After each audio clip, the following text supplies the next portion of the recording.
here before the committee, and I've been informed just a few minutes ago, actually, that you've been able to reassign your schedule somewhat so that you can spend at least 90 minutes with us.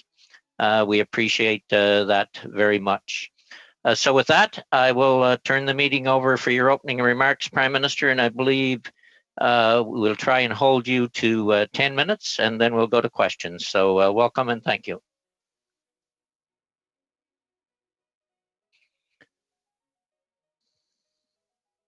Thank you, Chair. Ce printemps, les Canadiens ont été plongés dans la plus grande crise de notre génération. Encore aujourd'hui, des gens tombent malades, sont hospitalisés et malheureusement, trop d'entre eux meurent de la COVID-19. Les familles continuent d'être plongées dans le deuil, de perdre leur emploi et de vivre des moments très difficiles et inquiétants. Notre gouvernement devait agir. Notre pays faisait face à un virus contagieux et mortel. Le comportement et les choix de chacun pouvaient protéger ou compromettre la santé de tous. Tous les Canadiens pouvaient prendre des mesures pour freiner la propagation du virus, mais ça impliquait des sacrifices importants. Les gens devaient pouvoir compter sur leur gouvernement. On ne pouvait pas leur demander de rester chez eux et d'éviter d'aller travailler sans leur donner confiance qu'on allait les aider à payer leur loyer, leur hypothèque ou leur épicerie. On savait que c'était mieux d'agir rapidement et de façon décisive, quitte à faire des erreurs en cours de route. Agir lentement en essayant d'éviter des erreurs à tout prix aurait été aussi mauvais que de ne rien faire du tout. Avec la pandémie et une crise économique, le gouvernement devait faire preuve de créativité et de flexibilité. On ne pouvait pas hésiter ou être limité par les façons de faire habituelles. Évidemment, la pandémie n'est pas terminée, mais les gestes posés par notre gouvernement ont aidé à protéger les Canadiens du pays. Tout au long de la crise, les Canadiens ont été extraordinaires. Le Canada reprend ses activités, notre économie se redresse, mais la situation demeure inquiétante puisqu'on voit le début de ce qui pourrait devenir une deuxième vague. Comme la Dr Tam l'a dit plus tôt cette semaine, on doit donc demeurer vigilant. La pandémie présente plusieurs défis pour les étudiants. La ministre Chagger a discuté de ces enjeux et de ce que notre gouvernement fait pour y remédier avec ce comité. Nous avons mis de l'avant un plan de 9 milliards de dollars pour aider les étudiants à traverser cette période difficile. Nous avons notamment imposé un moratoire sur le remboursement des prêts étudiants, augmenté le nombre d'emplois d'été et introduit la prestation d'urgence pour les étudiants qui donne aux jeunes au moins 1 250 $ par mois. La bourse canadienne pour le bénévolat étudiant faisait aussi partie de ce plan. Lorsqu'on a conçu le programme, on avait 3 objectifs en tête. Premièrement, on voulait encourager les étudiants à s'impliquer dans leur communauté en temps de crise. Deuxièmement, on voulait aider les organismes à but non lucratif à remplir leur mission et à appuyer les Canadiens en difficulté. Et troisièmement, on voulait offrir aux étudiants qui font du bénévolat une compensation financière en guise de reconnaissance pour leur service.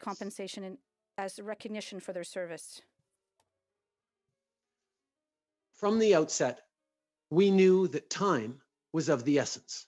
After all, even the best Chair, I have a point of order. imaginable. Mr. Chair, point of order. Point of order, Mr. Chair. What's your point of order, Mr. Moritz? I just want to clarify, as per your ruling on Tuesday, July 28th, when you said if it was politicians, we'd get into the 4 second. I just want you to confirm for this round that there will be strict adherence to the practice of equal time for questions and answers. I don't think it's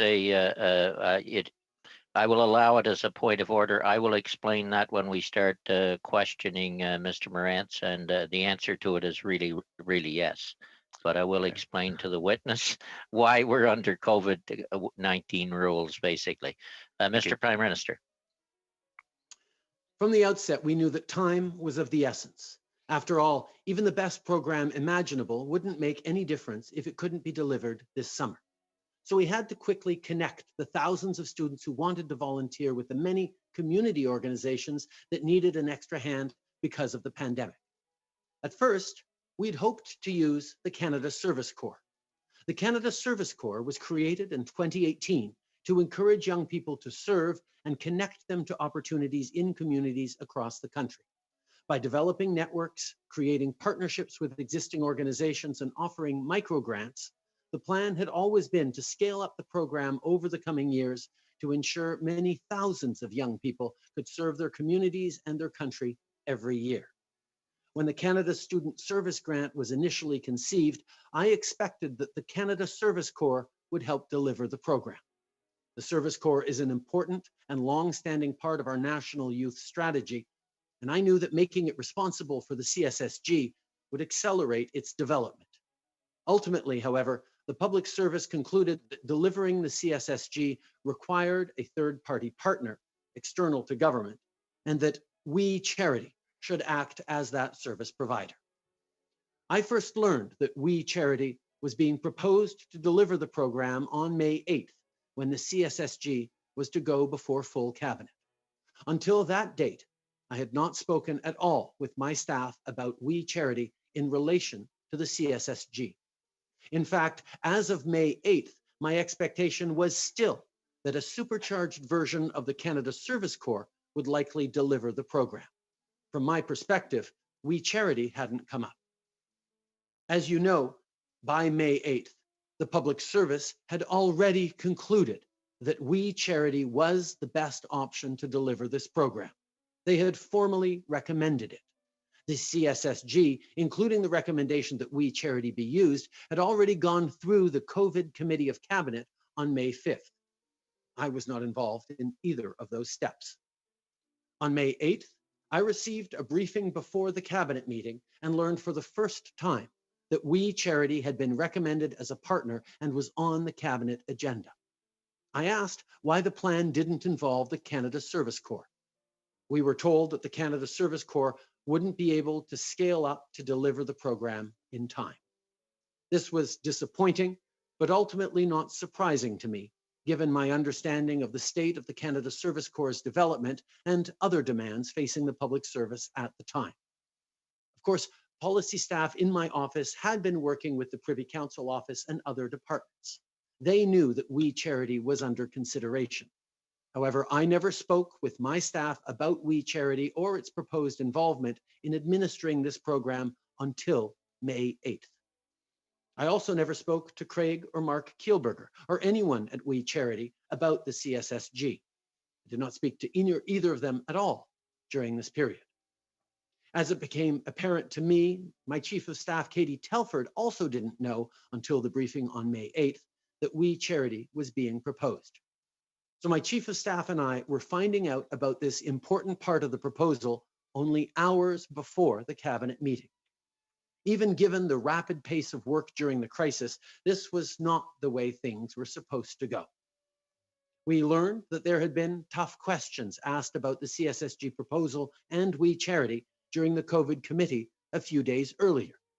We both felt that we needed more time before this item was presented to Cabinet, time to consider and understand the reasons behind the proposal that We Charity deliver the program. On that issue, we had several questions that we wanted answered, particularly given my specific expertise in youth issues. During the pandemic, government was working very hard and very quickly. We still are. It was not uncommon for me to be briefed on something relatively close in time to the Cabinet meeting.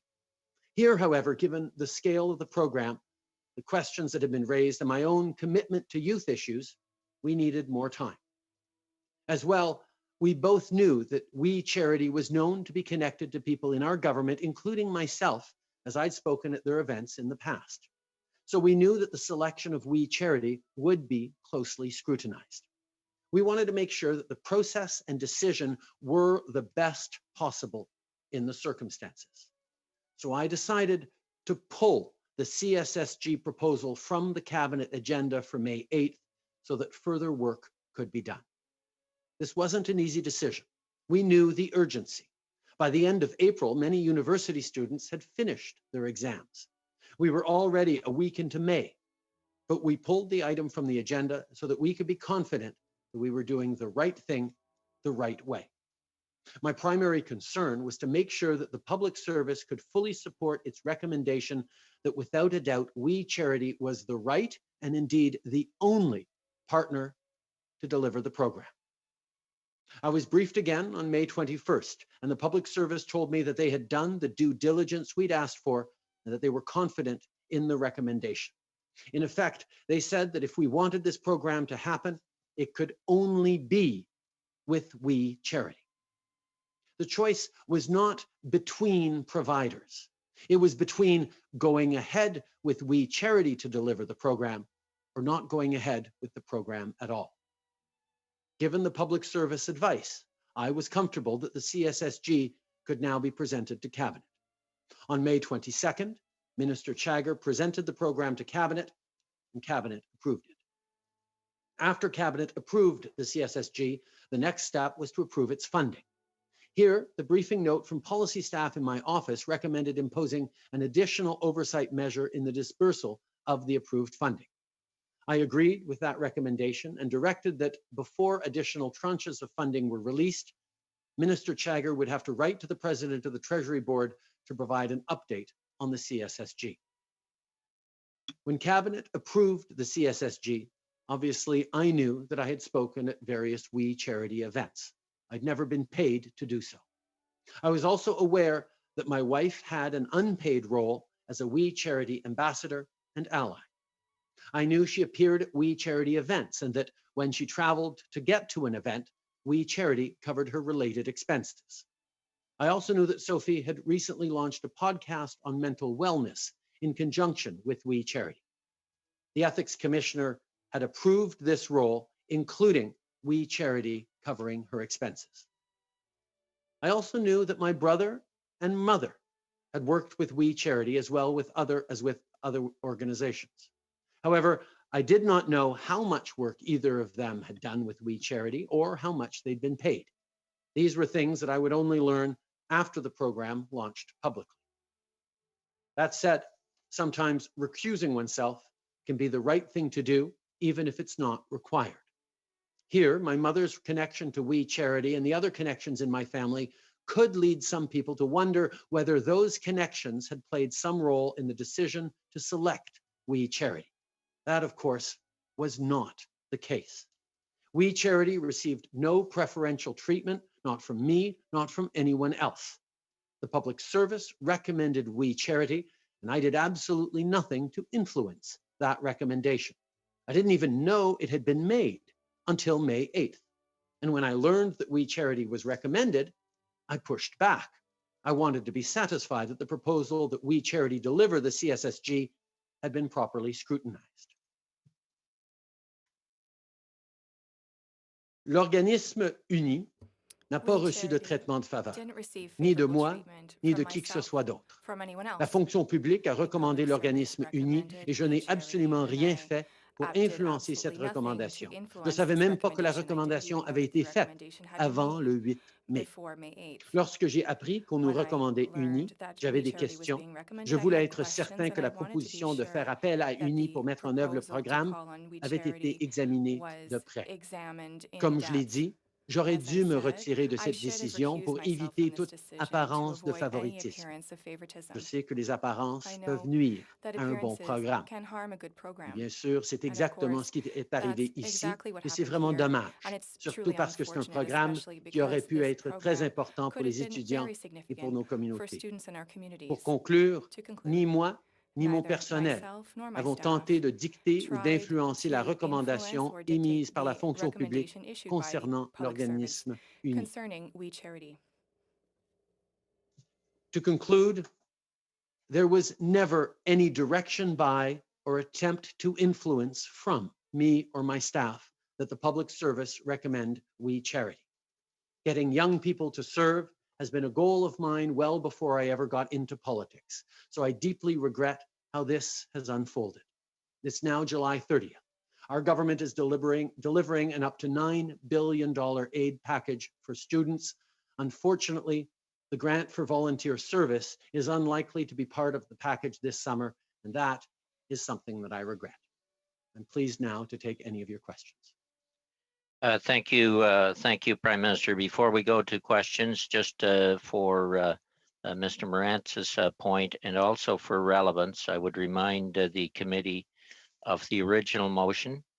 As part of its study on COVID-19, we hold hearings to examine how much the government spent in awarding the $912 million sole source contract to We Charity, and how the outsourcing of the Canada Student Service Grant to We Charity proceeded as far as it did. On Mr. Morantz's point, and I think you are aware of this, Mr. Prime Minister, with the way questions work in the House of Commons, I call it the COVID-19 questioning experience, where each member is allocated so much time, and we will stick to the 6 minutes for the first round and 5 for the second today for questions and answers. But the process will be, if it's an 8-second question, we expect the answer to be 8 seconds, and I will try and track that on my iPad here. I may be a little off from time to time. So if we can, from both sides, so there will be no doubt interruptions on the part of the chair to the witness, yourself, Prime Minister, and probably to members as well, to stick to those rules. The first round of questions will be Mr. Poilievre, followed by a splitting of time between Mr. Fragiskatis and Ms. Kotrakis, and then Mr. Fortin and Mr. Angus. Mr. Poilievre, 6 minutes. The floor is yours. Thank you, Chair, and thank you, Prime Minister. What is the total dollar value of all of the expenses reimbursed, fees paid to, and any other consideration provided by the We Group to you, your mother, your spouse, your brother, and any other member of your family? Just the total, please. Minister. Sorry, mute. I don't have that exact figure. Reimbursing expenses is something done by an organization, for example, so I don't have those totals. Mr. Speaker, point of order. Yeah, what's your point of Chair, order? sorry, no, Mr. Speaker. My point of order is, what's the relevance of these questions of ancillary fees paid to family members to the official motion that you I don't think that is a point of order, Ms. Zerwitz. Back to Mr. Poilievre. So you're telling me that you don't know how much immediate family members have been paid in expense reimbursements by this organization? My mother and my brother are professionals in their own right who have engagements and have for many, many years with many different organizations across the country. And I don't have the details of their work experiences or their expenses. And what about your spouse? What is the dollar figure?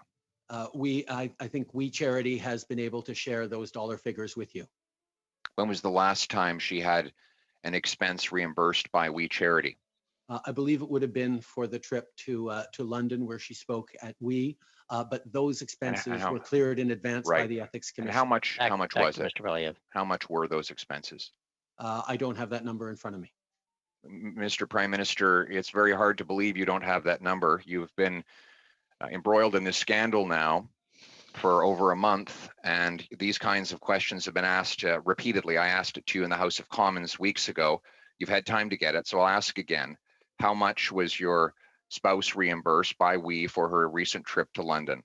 Okay, to take an example, for a plane ticket that was booked for her flight to London, it wasn't something that she would have paid for to be reimbursed by what about a hotel? Charity. The We Charity would have actually paid for that ticket themselves. So we wouldn't have those answers on our credit cards, for example. So you don't have any idea how much the We Charity paid for your spouse to travel to London? Over the past number of months, I've been involved in serving Canadians and focused on that. But I know that the We Charity themselves have shared those expenses, and you had the opportunity to talk to them. They have not shared those expenses, Prime Minister. They have refused to tell us the itemized expense for that trip, and they didn't even confirm she was on that trip. What hotel did they pay for her to stay at? I don't know. Okay. This would have been a very expensive trip, and it would have been paid for in March. Your government then, a month later, was amassing a program of $500 million, which you now admit you helped approve a month after that. How could you possibly have believed that it was appropriate for you to approve a nearly $500 million grant to a group that only 60 days earlier was paying for sumptuous travels for immediate members of your family? Mr. Prime Minister. The Ethics Commissioner fully cleared Sophie's volunteer unpaid work with WE, whether it's for her podcast or her appearance at WE events or her work as a WE ambassador and ally. It was all entirely unpaid, but they reimbursed expenses, and that was clearance that was gotten in advance by the Ethics Commissioner. And so did you tell the Ethics Commissioner? Mr. Poilievre, we're on equal time here, and the Prime Minister still has time.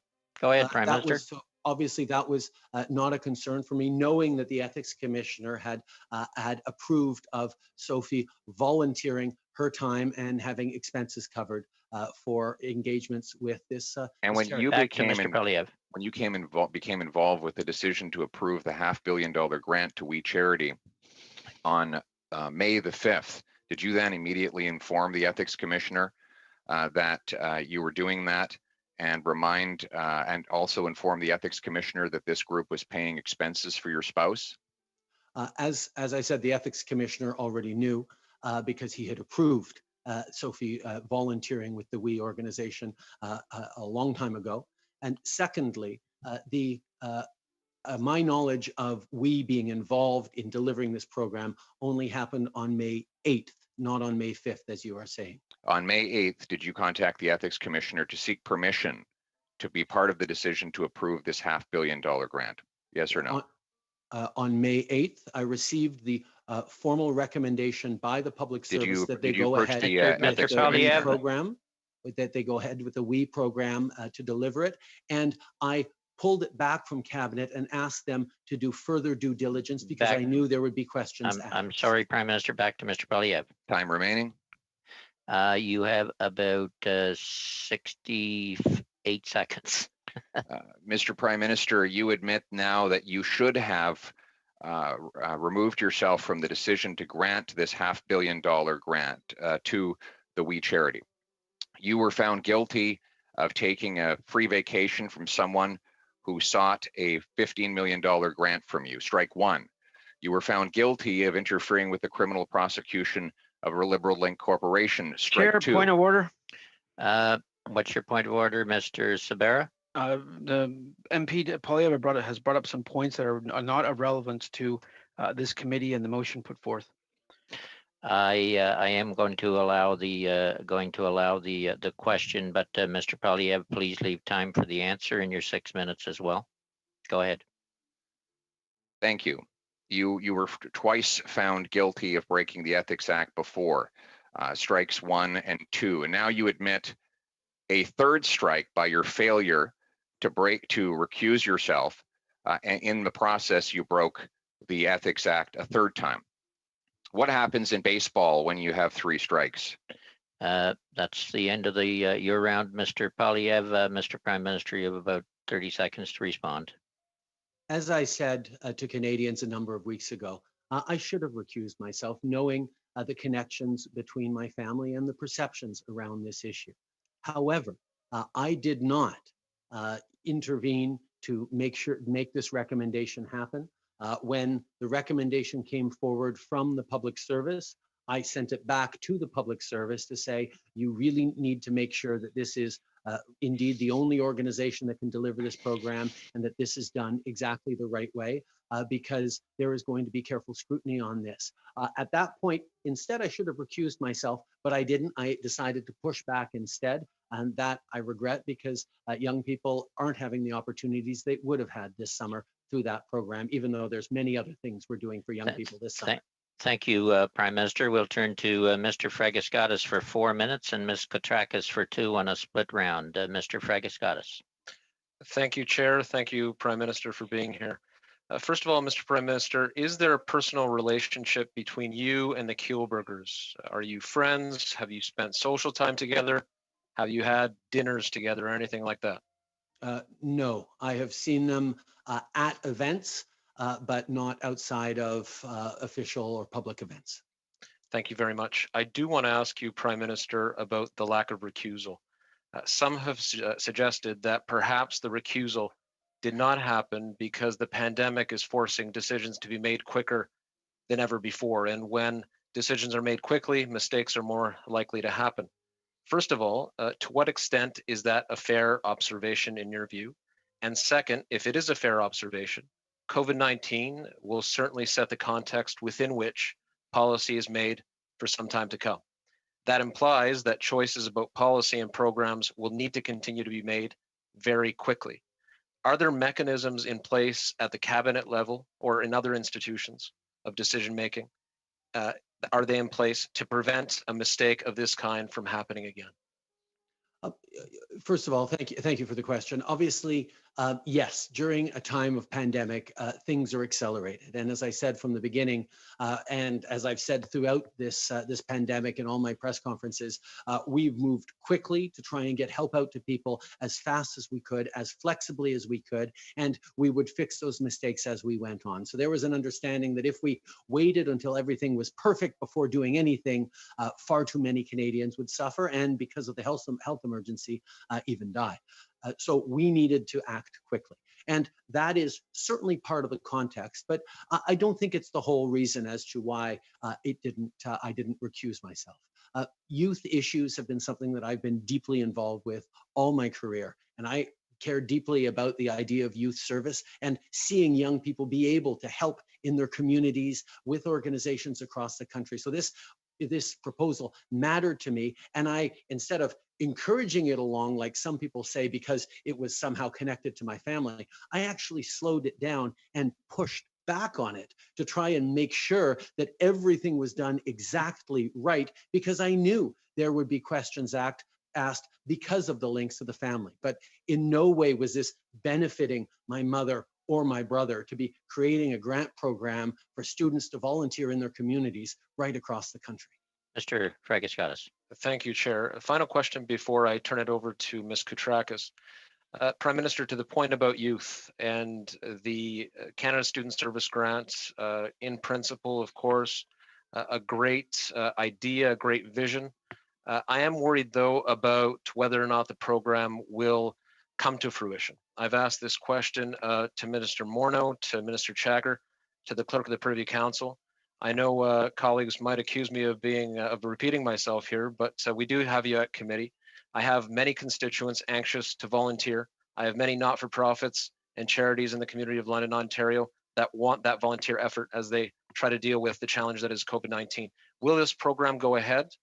If not, why not? And the money that was allocated towards it, if the program does not go ahead, where will that money go? To the Prime Minister, if you can keep it pretty tight, sir. Okay, of course, quickly. First of all, young people are right now volunteering in their communities across the country. We're seeing young people step up in big ways to help out, to contribute in this time of crisis. What they won't be getting through this program is rewards or recognition for 1,000 hours of work or 4,000 or 5,000 hours of work. That was what we were trying to encourage young people to do, even more volunteering that way. However, at the same time, we continue to look for ways to encourage volunteerism, to encourage young people to get involved. I know that Minister Chagger continues to work very hard on that, and I am hopeful that we will be able to continue to support young people in volunteerism as we're supporting them with both the emergency benefit for students and with lots of jobs for students through the summer jobs program. Ms. Koutrakis. Thank you, Mr. Chair. I'm having technical issues here, sorry. Thank you, Mr. Chair, and thank you, Prime Minister, for accepting to come to our committee this afternoon to clarify some real important issues for all Canadians. Let's remind ourselves the grave and unprecedented crisis that you and our government had to deal with in a real hurry, as you yourself said, to ensure the safety of Canadians and to save our economy. My question to you is, there's been a suggestion that We Charities started to pay your mother in 2016 because of your role as Prime Minister. Can you please speak to your mother's personal experience, her advocacy and commitment to mental health before you were elected as Prime Minister in 2015, and her qualifications as a speaker on this issue? And as a follow-up, because I know I'm short for time, did you at any time encourage your mother to be involved in the We organization or other charitable causes? Mr. Prime Minister. My mother has had a fascinating but challenging life in many ways, and she shared that story in her 2010 autobiography.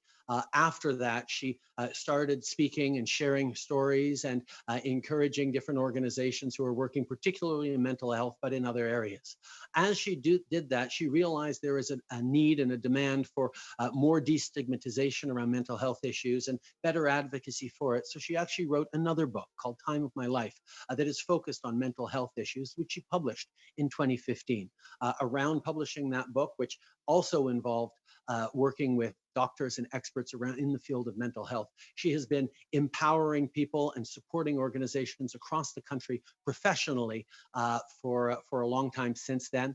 With the greater focus on mental health that has come over the past 5 years, it is not a surprise at all that various organizations would turn to her expertise and her involvement, but I never directly or indirectly encouraged her to work for We or any other specific organization. Okay, we will have to go on to Mr. Fortin. Mr. Fortin, 6 minutes and your mic is muted, sir. There you go.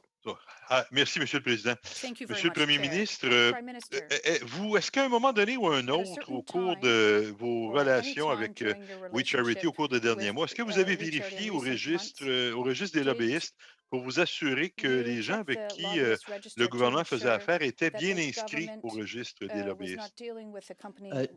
D'abord, moi personnellement, je n'ai eu aucune interaction avec les gens de Oui au cours des derniers mois et je m'attends à ce que les ministres qui ont eu des engagements avec différents organismes fassent la job de vérifier par rapport au commissaire des lobbyistes. OK, je comprends que vous, personnellement, vous n'avez pas vérifié et vous n'avez pas non plus demandé à votre chef de cabinet de le faire. Ma chef de cabinet n'a pas non plus eu d'interaction avec l'organisme uni. Mais la question est, est-ce que vous avez demandé de vérifier si les Kilburger ou d'autres membres du CA étaient inscrits au registre?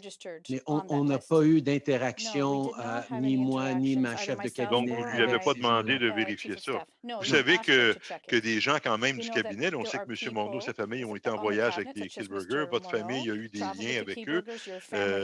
Au-delà de la question de savoir si c'était correct ou pas qu'ils donnent des conférences et tout ça, il en demeure pour moi qu'il y avait des liens assez étroits entre, faut se le dire, là, entre la famille Trudeau et les gens de We Charity. C'était des liens proches. Mais vous n'avez jamais vérifié au registre des lobbyistes cette question-là et jamais demandé à quelqu'un de votre entourage de le faire. D'abord, M. Fortin, vous parliez de liens proches avec les Kilburger. Je ne suis pas ami avec les Kilburger, je les connais, mais il n'y a pas de lien proche par rapport à ça. Oui, ça fait longtemps que je travaille dans le domaine de la jeunesse, bien avant la politique. Alors, j'ai une connaissance de ce qu'ils ont fait. J'ai participé à leurs événements plusieurs fois au cours de ma vie de Premier ministre et avant. Mais par rapport au commissaire de lobbyiste, vous savez très bien que c'est aux individus et aux entreprises d'engager à ce niveau-là et pas nécessairement la responsabilité du côté politique de faire ces vérifications-là. À votre avis, vous n'avez pas l'obligation, quand quelqu'un vous approche ou approche un membre de votre cabinet, vous n'avez pas l'obligation de vous assurer qu'ils sont inscrits au registre? Quand on a une rencontre pour le lobbyiste, pour faire du lobbying, oui, absolument, mais il n'y a pas eu d'occasion où les Kilburger ou quiconque de Oui a eu des engagements de lobbying avec mon gouvernement depuis, peut-être pas jamais, mais certainement pas depuis dans les derniers mois. Combien de millions de dollars ont été versés à We Charity ou un organisme du réseau Oui depuis votre élection en 2015, M. Trudeau?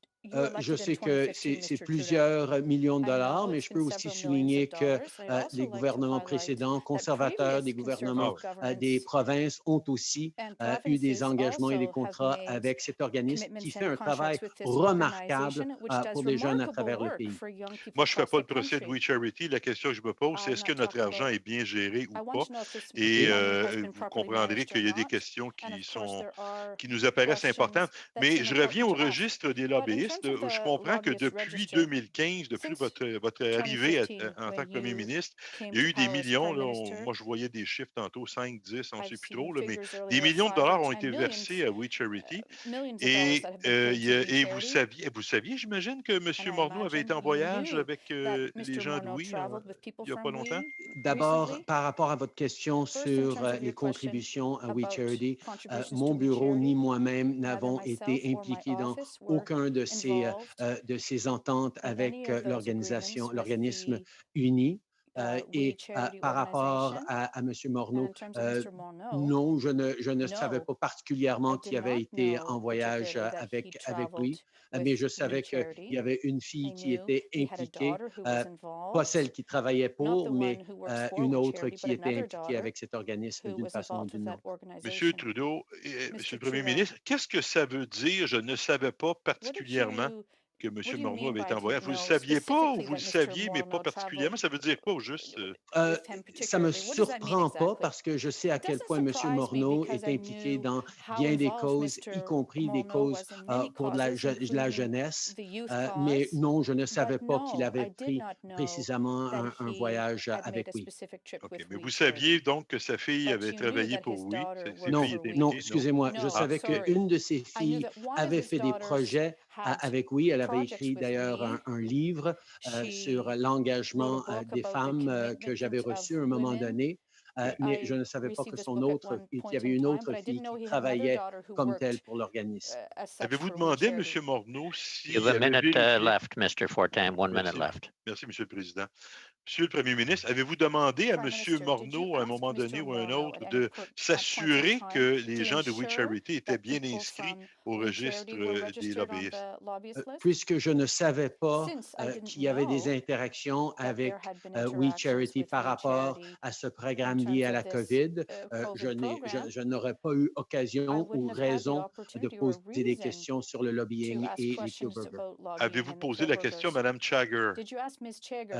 Comme j'ai dit, je ne savais pas que l'organisme We Charity avait été choisi pour livrer ce programme pendant le processus qui se déroulait. Alors, il n'y aurait pas eu une question de demander par rapport au lobbying. Vous avez annoncé, je crois que c'est le 29 avril, le programme, et tout de suite après, We Charity est arrivé. À un moment donné, les liens, vous savez que We Charity est dans le décor depuis longtemps. Vous n'avez jamais demandé à aucun de vos ministres ou de votre staff de vérifier si We Charity était inscrit au registre des lobbyistes. À personne. À votre connaissance, à vous? D'abord, ce n'est pas le rôle du premier ministre de demander à tous ses ministres par rapport à du lobbying. On a des gens dans nos bureaux pour s'occuper de ça et je m'attends à ce qu'ils fassent leur job. Deuxièmement, l'implication de We Charity, je ne l'ai su que le 8 mai, une fois que toutes ces décisions et ces recommandations avaient été prises par la fonction publique. Sorry, Mr. Fortin, we're a little over. We'll turn to Mr. Angus for 6 minutes, who will be followed by Mr. Polyev and then Mr. McLeod. Mr. Angus. Well, thank you so much, Mr. Chair, and thank you, Mr. Prime Minister, for joining us today. I agree with you. Canadians are in the worst medical and economic catastrophe in a century. And I think what's very frustrating for me is that we've worked very hard across party lines to reassure Canadians that we are putting their interests first. And yet we're here today because of this, I think, very unnecessary scandal. And it comes down fundamentally to a question of your judgment. I mean, there were numerous red flags with this proposal. It fell apart the second it was announced. But the question that sticks with people is you've been found guilty twice of breaking the Conflict Interest Act. That you seem to have this, you give an impression anyways, that you don't believe that the laws that define what politicians can and cannot do applies to you. And so here we are with a case that was such an obvious conflict of interest because of your connection with the Kielburgers. that has derailed so much good work and hurt students. Do you recognize what you've done here and the damage that's been done to all of us trying to reassure Canadians? Mr. Prime Minister. First of all, Mr. Angus, through this pandemic that, as you say, has been extraordinarily difficult and impactful on Canadians, we have remained focused on them.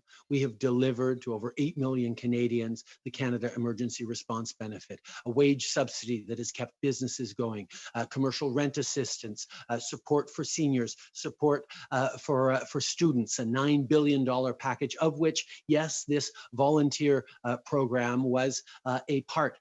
And it is disappointing that we're not going to be able to give grants for students who are volunteering across the country so far, and we still are working on that, obviously.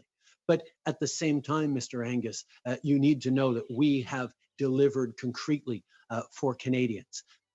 We also, when I received the information that the We Charity was being chosen, recommended by Public Service to deliver the student grant program, I pushed back, perhaps because of the experience that you highlight that we have had Prime Minister, pushbacks in the past. Yeah. So I wanted to make sure that all the I's were dotted, all the T's were crossed, that the Public Service was ready to fully justify that choice of We Charity as the only organization. We're allowed to go back to Mr. Angus, Prime Minister. I guess the issue is that for Canadians, the idea that this was the only game in town, that we was the only game in town, I'm sure around your cabinet it probably was. But the fact is that the Kielburger brothers carefully cultivated their relationship with you and your brand. After you became Prime Minister, they put you on the stadium circuit. They hired your family members to the tune of $500,000. They hired the finance minister's daughter. They flew him around the world. They even made their staff go to his parties. Do you think that that's not conflict of interest? Is that conflict of interest, yes or no? Okay, from the very first, Mr. Angus, you were unfortunately misleading people with your proposal. This was not something that we selected. This is not something that Cabinet selected. Cabinet was presented a choice by our professional public service saying, if you want to deliver this summer volunteer program, the summer grant program, it's going to have to be with this through this third-party organization. They didn't give us a choice of 2 or 3 different organizations. So when you say that it was maybe the reality around the cabinet table, but it wasn't necessarily the reality out there, you're actually impugning the very fine public servants who have Mr. Trudeau, extraordinary work across this pandemic on delivering for Canadians. Yes. And if they said there is no other organization that can deliver the scale of grants back to Mr. Angus, Prime Minister. Then I believe Thank you. Well, Mr. Prime Minister, I totally agree with you about the civil service. That's why your decision to privatize this and give it to the Kielburger brothers really concerns me. And what really concerns me is you didn't answer the question about whether or not that you thought that your close family financial relationships and the Morneau family close financial relationships is a conflict of interest. That is why we're here. We're not here because of the civil service. We're here because you don't seem to understand, Mr. Prime Minister, that conflict of interest applies to you. So when you tell us that We Charity was the only game in town, well, they were in your world. But obviously, this deal fell apart, and you need to understand that your conflict of interest has put you here. Mr. Prime Minister. Mr. Angus, your statement that in my world or in our cabinet, we were the only game in town is simply untrue.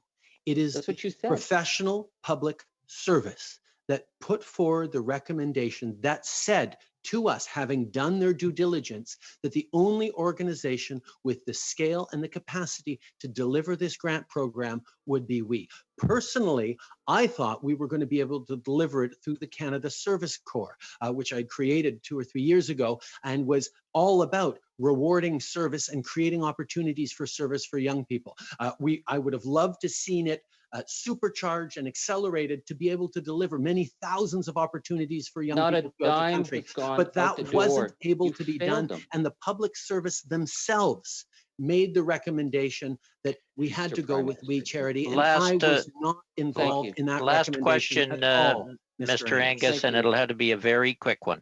Well, very quickly, Mr. Prime Minister, as the former youth voice, you could have been talking to the Federation of Students when you were telling them that they were not eligible for CERB, when you told them to work for less than the minimum wage, when you pushed this deal with the Kielburger brothers and refused to recuse yourself, and not a dime has gone out the door. Over Mr. to you, Mr. Prime Minister. Thank you.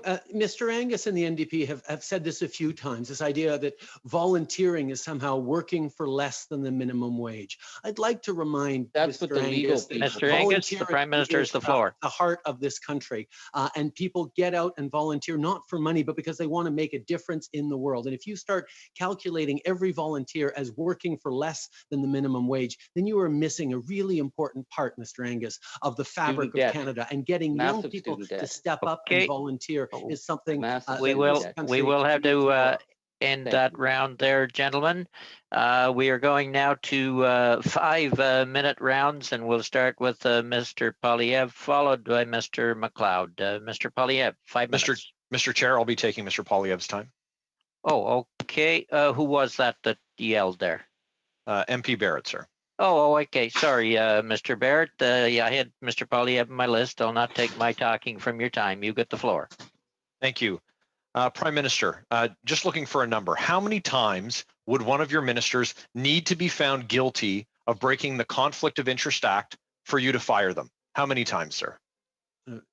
Obviously, our cabinet is formed of extraordinary individuals who serve their country, and I have confidence in their ability to do just that. How many times would they need to break the act before you would fire them? Obviously, anytime someone contravenes the Ethics Commissioners Act, we take it very seriously, and we'll look at each situation based on the gravity of the situation. Okay, well, you claimed in your opening remarks that you had basically no idea what was happening in your government. Who are you holding accountable for this decision? Mr. Barrett, over the past number of months, as a government and as a Prime Minister, I've been involved in the decisions around CERB, around the wage subsidy, around helping Canadians through this extraordinary time of crisis. We've been involved in working quickly and flexibly with an extraordinarily professional public service to deliver tremendous programs to help Canadians. We will have to go back to Mr. Barrett, every Prime aspect Minister. of many of these programs. Prime Minister, there Mr. was Barrett. no vetting done of We Charity. There are major concerns with this organization. Who is responsible for the vetting? The public service would have done their due diligence to ensure which organizations could deliver the program as we had laid it out, and they found that only We Charity had the ability to do that through their due diligence process. Mr. Barrett. The organization that you approved, sir, was, you know, you had a massive contract given to a shell company with no experience running a government grant program. That's a problem.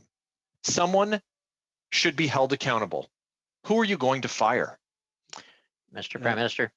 Mr. Barrett, the public service, which has delivered extraordinary programs, including with third-party organizations. When we wanted to help out shelters, we went through United Way. When we wanted to help food banks, the public service reached out to Food Banks Canada to make sure that they could get that money out. They have consistently worked with third-party organizations. As part of their decision to do that, they have done full due diligence on that organization's ability to deliver the program. And Prime Minister, Cabinet, they were capable of Prime doing Minister, this Cabinet is responsible for decisions, not the public service. A major mistake was made. Someone in Cabinet should be held accountable. Which minister will you fire? Minister Morneau, Minister Chagger, which minister? The decision in Cabinet was not as to which organization should deliver the Canada Student Summer Grants. The decision in Cabinet was, should we have a summer grants program or not? That was the binary choice given to us by the public service and the minister, and Cabinet made a decision that creating opportunities for young people to serve across the country. Do you still think We was a good choice? Do you still think We was a good choice to run this program, sir? we will never know because they pulled out of that being able to deliver the program, partially because I hadn't recused myself and created complications here. And that's something that I deeply regret, because creating opportunities for young people to serve is something that matters deeply to all Canadians across the country. Mr. Barrett, I'll not take the time from you, Mr. Barrett, but somebody's got their mic on and some sound is coming through. Okay, Mr. Barrett. Were you aware that the We organization had fired its board chair shortly before they were given this contract? No, I was not. Were you aware that We had fired a very large portion of its staff? No, I was not. How many times did your family members receive remuneration from this organization since you've been elected as Prime Minister? As I said, my wife works on an unpaid basis for We and other organizations, and had it cleared by the Ethics Commissioner in advance for both her engagement, because she's been an advocate and a TV and radio host professionally through her entire career, that her activities with this organization and other organizations for free, with being reimbursed for expenses, was something that was cleared by the Ethics Commissioner when she first wanted to become an advocate around these issues with that organization. You have a minute left, Mr. Barrett. So every dollar that your wife received in reimbursement or in payment was cleared in advance by the Commissioner? As I said, Mr. Barrett, this was unpaid work my wife was doing for a cause that she believes in deeply, talking about destigmatization of mental health, empowerment of young people, particularly girls. This is something that she believed in deeply. And yes, we got approval by the Ethics Commissioner that she could volunteer with this organization and have expenses related to that volunteerism reimbursed. So I want to go. Question, keep it tight. Well, I want to know if the Prime Minister can tell us what due diligence looks like. We have an organization that had no assets. It was a shell corporation. They were in violation of bank covenants, a fired board chair. They were firing employees, and the Government of Canada handed over a $500 million contract for them to administer. What was that due diligence that was done, sir? The public service ensures that any third-party partner that we work with on delivery of a program is capable of delivering the program. They have a rigorous and strong process to do that, and I have confidence in our public service to be able to do that, particularly because during this time of pandemic, they had demonstrated with many third-party organizations an ability to get help to Canadians in record fashion when people needed it the most. Thank you both. Turning then to Mr. McLeod, who will be followed by Mr. Polyev on my list. Mr. McLeod, you have 5 minutes. Thank you, Mr. Chairman, and thank you to the Prime Minister for joining us here today. I'm glad that when the question was brought to the Cabinet table to run a summer student program, you said yes, because I think it's very important that we do so. And I think that's something we should continue to try to achieve. This is our 5th meeting on the topic of government spending. We and the Canada Summer Student Service Grant. Throughout this whole study, my greatest concern is that for the whole month since it was determined that we was no longer going to administer the program is now in jeopardy. That is one whole month that the youth have missed out on experiences and assistance that the Canada Student Service Grant could have provided. In many parts of the country, including here in the North, I'm the Member of Parliament for Northwest Territories, for those that don't know, and Indigenous communities, many of our youth already face many barriers to opportunities that other parts of the country enjoy. We are remote. We struggle with connectivity. There's a high cost of living, and I need to ask you if the government is going to address the fact that our youth have lost out because of this delay. Mr. Prime Minister. Thank you, Mr. McLeod, for your words, and quite frankly for your advocacy for Northern youth and indeed all youth across the country. I share those concerns, and that's why we move forward with multiple ways to support young people through this pandemic. We looked at a $9 billion package to support young people that includes deferral of student loans, that includes creation of summer jobs and opportunities for them at a time where we know that their regular summer jobs may not exist because of the pandemic.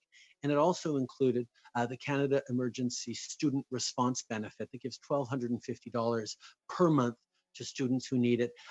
$2,000 a month to students who have dependents. And that was something that we worked out with other parties as well. So there are many, many different things we're doing for young people. This particular program, the Canada Student Service Grant, was created to incentivize and to reward young people who are stepping up in their communities.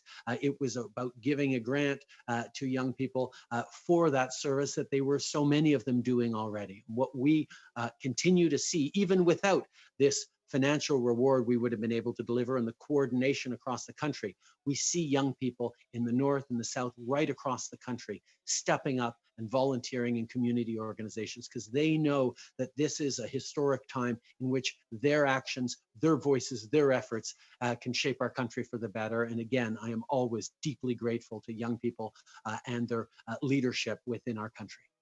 Mr. McLeod. Yeah, thank you for that response. I heard your response to my colleague when he asked about this program earlier, and I'm hoping that I can use this opportunity to encourage the delivery of this program, maybe through the public service instead, and consideration to adjusting the original eligibility period to sometime down the road into October. Or perhaps reprofiling the grant funding into another program to support young Canadians. Is that something Cabinet would be interested in talking about? Absolutely. We know that we need to do more for young people, and encouraging young people to volunteer and be involved in their communities is a great way, not just of giving them experiences and opportunity, but of actually tangibly helping out seniors, young people, marginalized people, community organizations. These are things that young people, young students stepping up can make a huge difference in. So we're going to continue to look for ways to do it. Like I said, the Canada Student Corps, which was created a few years ago, is exactly about that, about coordinating volunteer organizations to create opportunities for young people across the country. It wasn't able to scale up in a way that allowed the public service to choose it to deliver this CSSG program. But as we continue to look for other ways to deliver the CSSG, I know that the Canada Service Corps, which is internal to government, is something that people are looking at very carefully. You'll have to split 30 seconds with the Prime Minister, Mr. McLeod. I just wanted to ask if you could just lay out some of the challenges that the Canada Service Corps program faced that made them unable to deliver the program initially. Very quickly, Prime Minister. We were hoping to launch a first pilot project with about 7,000 volunteers this coming September as a way of starting the activities of the Canada Service Corps in a tangible way. That's a far cry from the tens of thousands of volunteers that we would have needed or would have wanted through this program to give grants to in this time of pandemic. It was a scale problem and a program delivery challenge. Thank you. We'll go to Mr. Polyev, who will be followed by Ms. Zerowitz. Mr. Polyev, 5 minutes, please. Yes or no question, Mr. Chair. Prime Minister, you twice were found guilty of breaking the Ethics Act. After those two convictions, did you decide to read the Act? You got 14 seconds, Prime Minister. Yes, I have read the Act a number of times. Are you aware of Section 21? Yes, since I've read the Act, I'm aware of Section 21. What does it say?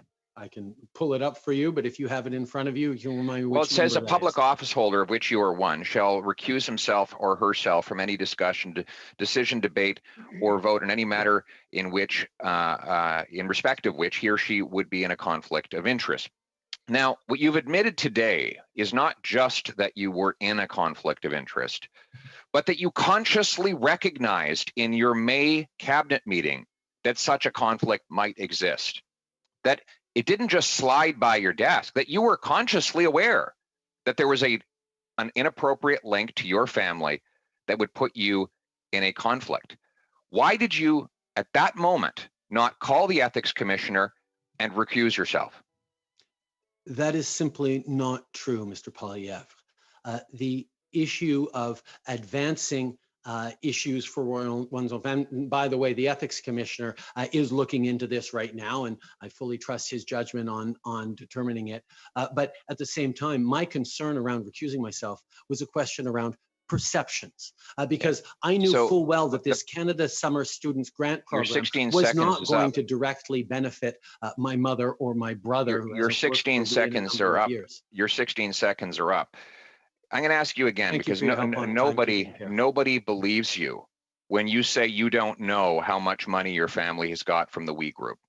So you've had a month to look into that. You knew you were going to testify here. Again, how much money total have your brother, mother, and spouse received from this organization? How much?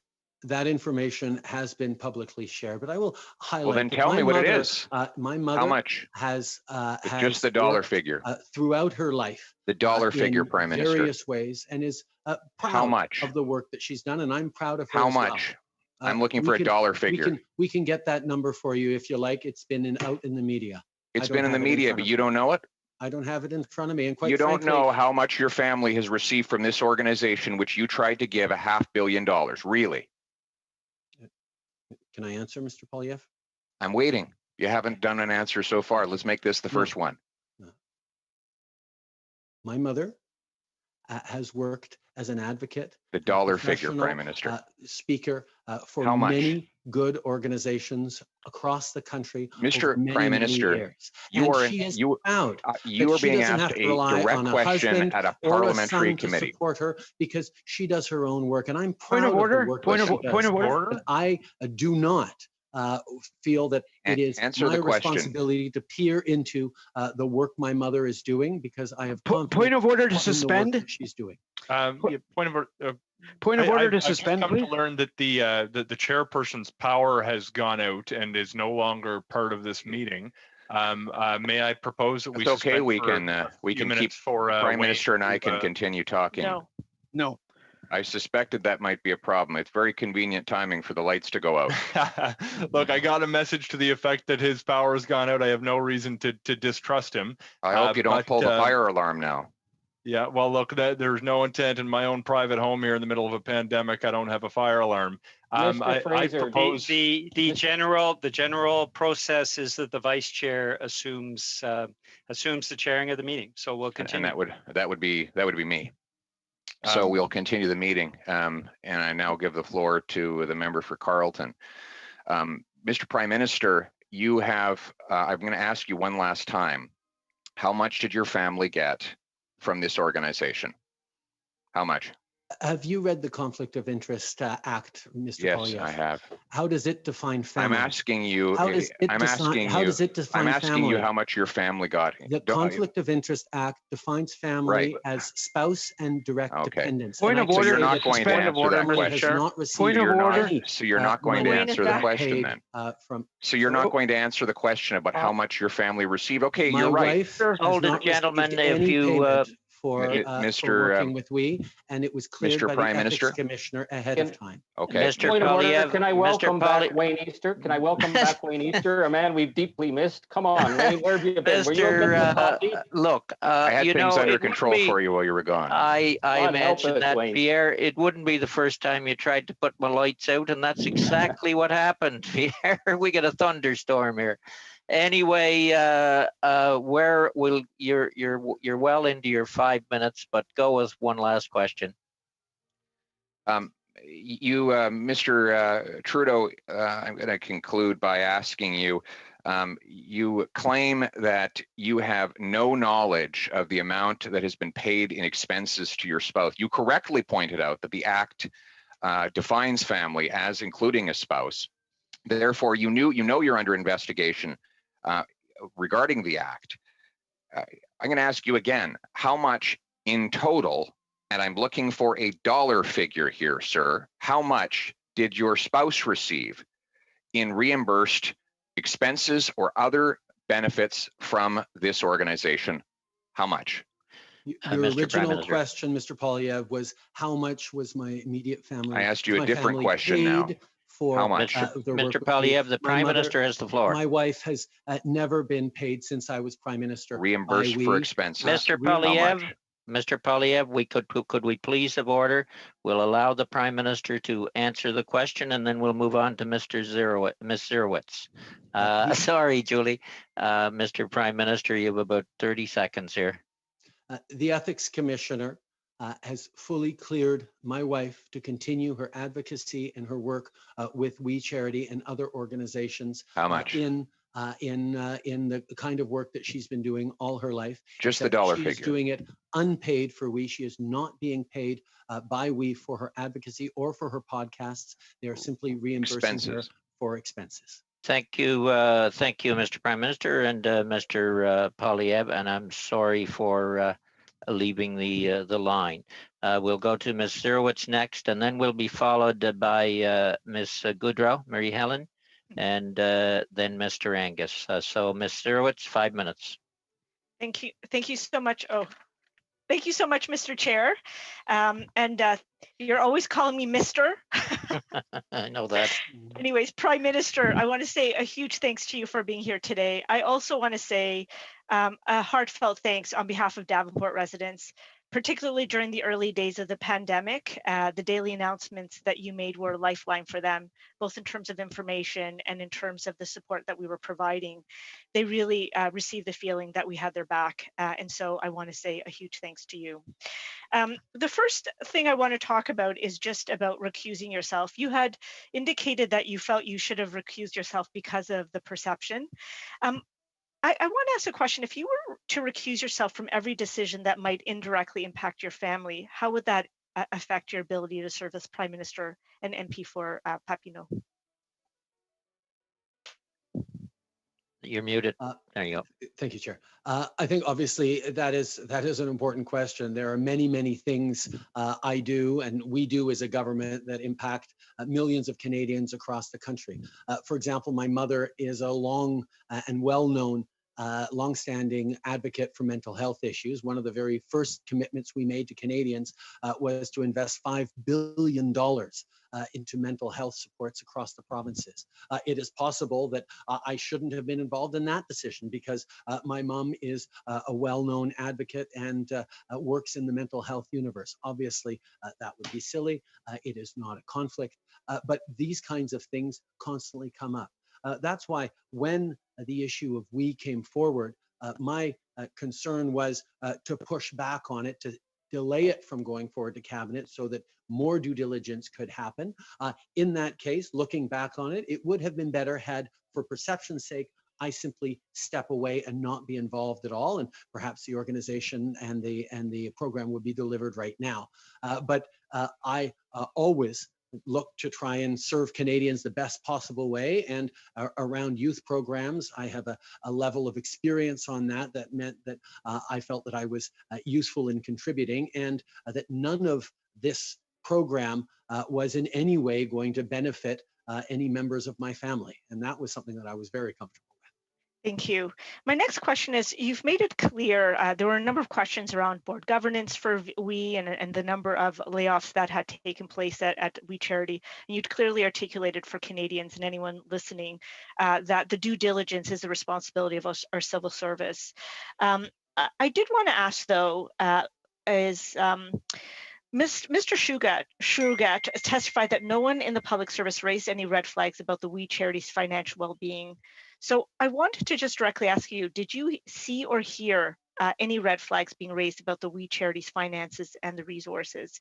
And the second part of my question is, you had asked Minister Chagger to speak with the head of Treasury Board for some additional oversight. So if you could sort of talk to both of those, because I see a bit of a correlation there.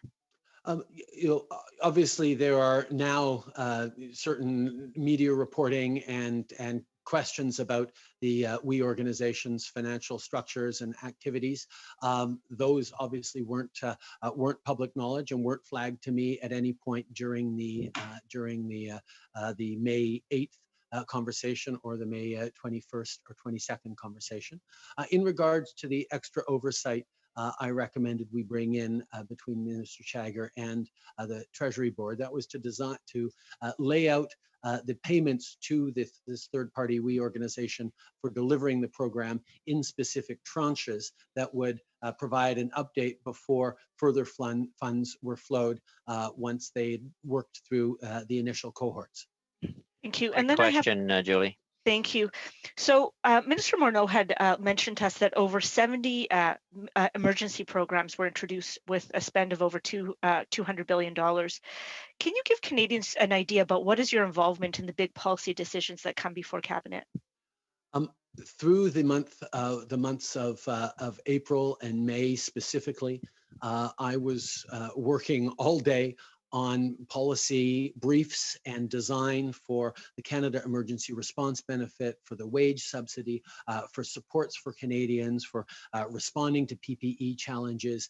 It was a time of extraordinary activity for the government as the civil service stepped up to deliver things that had never been done before in timeframes that would have been unimaginable. And as a cabinet and as a prime minister, we were tremendously active in this time because we knew that Canadians were counting on us to be there for them as we asked them to do extremely difficult things, to leave their jobs, to stay home, to hunker down so we could defeat this virus or slow this virus. We needed to be there for them, and we were deeply involved in every aspect of how we move. We will have to move on, Prime Minister. I have Ms. Goodrow next, then Mr. Angus. Oui, bonjour, Monsieur le Président. J'aimerais laisser mon temps à mon collègue, Monsieur Fortin. Oh, okay. We're going to Mr. Fortin. Before you start, Rial, for the official opposition, we will have a slot open and then we will end the day. Okay, Mr. Poilievre will be on and we'll end with Mr. Fraser. Mr. Fortin, Merci, 2.5 minutes. Monsieur Trudeau, ça n'aurait pas été plus simple, le 29 avril, quand vous avez annoncé le programme, là, ça n'aurait pas été plus simple d'être transparent et de dire aux gens que toutes les relations que votre famille et vous aviez avec We Charity. Le 29 avril, je ne savais pas que We Charity était impliqué dans ce programme-là. La décision n'avait pas été prise encore. Quand vous l'avez annoncé, vous n'avez pas dit que vous aviez des liens avec We. Non, mais j'ai pas étonnamment, M. Kilberger, le 22 avril, lui, il semblait dire qu'il y avait eu un appel de votre bureau lui annonçant que c'était fait. Non, M. Fortin, vous avez pas les dates correctes. Vous n'avez pas l'impression, en bout de ligne, M. Trudeau, que vous avez trahi la confiance des Québécois, la confiance de l'ensemble des Canadiens en agissant de la sorte? En agissant de quelle façon? Vous nous dites que vous vous êtes excusé et que vous avez même reporté la décision de confier le mandat à Oui parce que vous saviez que ça pourrait être scruté attentivement. Vous l'avez reporté. Vous saviez que vous étiez en conflit d'intérêts.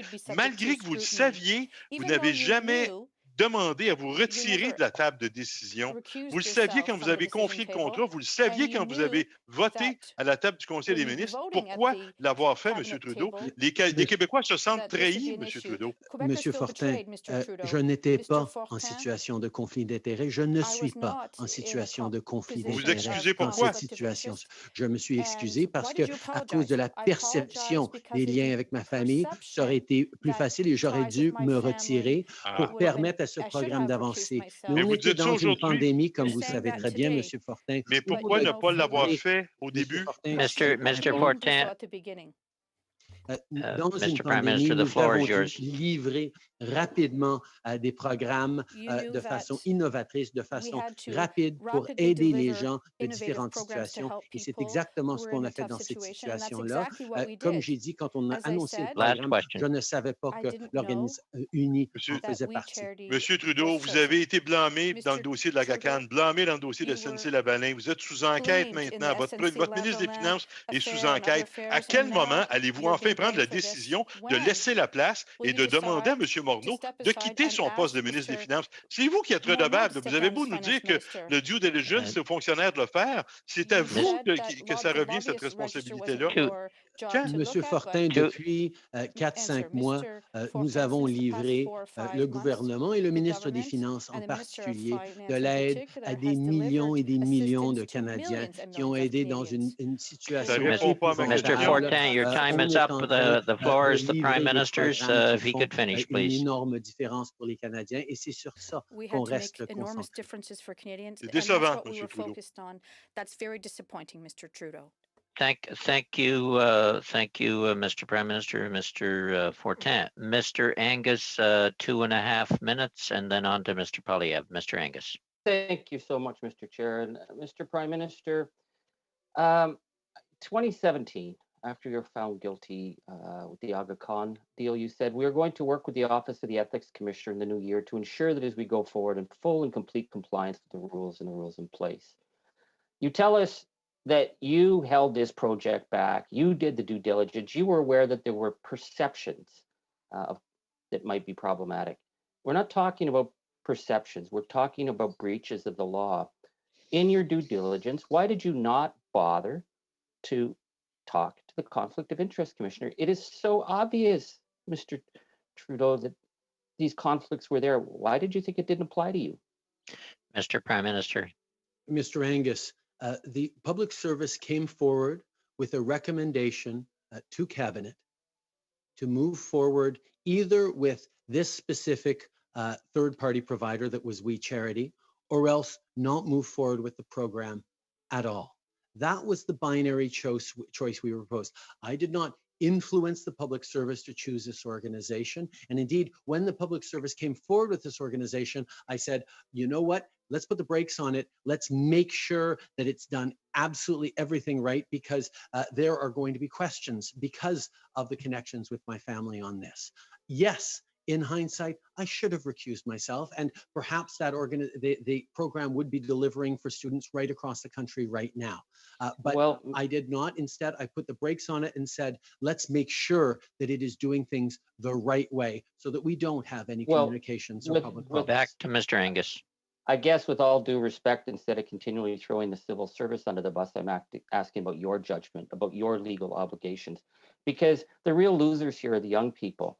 Statistics Canada says that it's going to take 5 to 7 years for them to recover from the damage. And we had students asking why they were being denied CERB, asking why you were telling them that volunteerism is going to be great, they can work for less than minimum wage.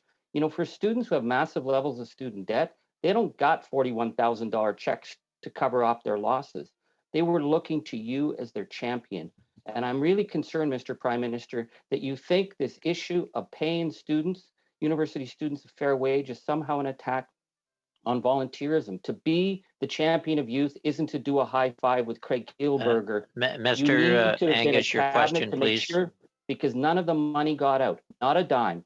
These students are still waiting. You failed them. Mr. Prime Minister.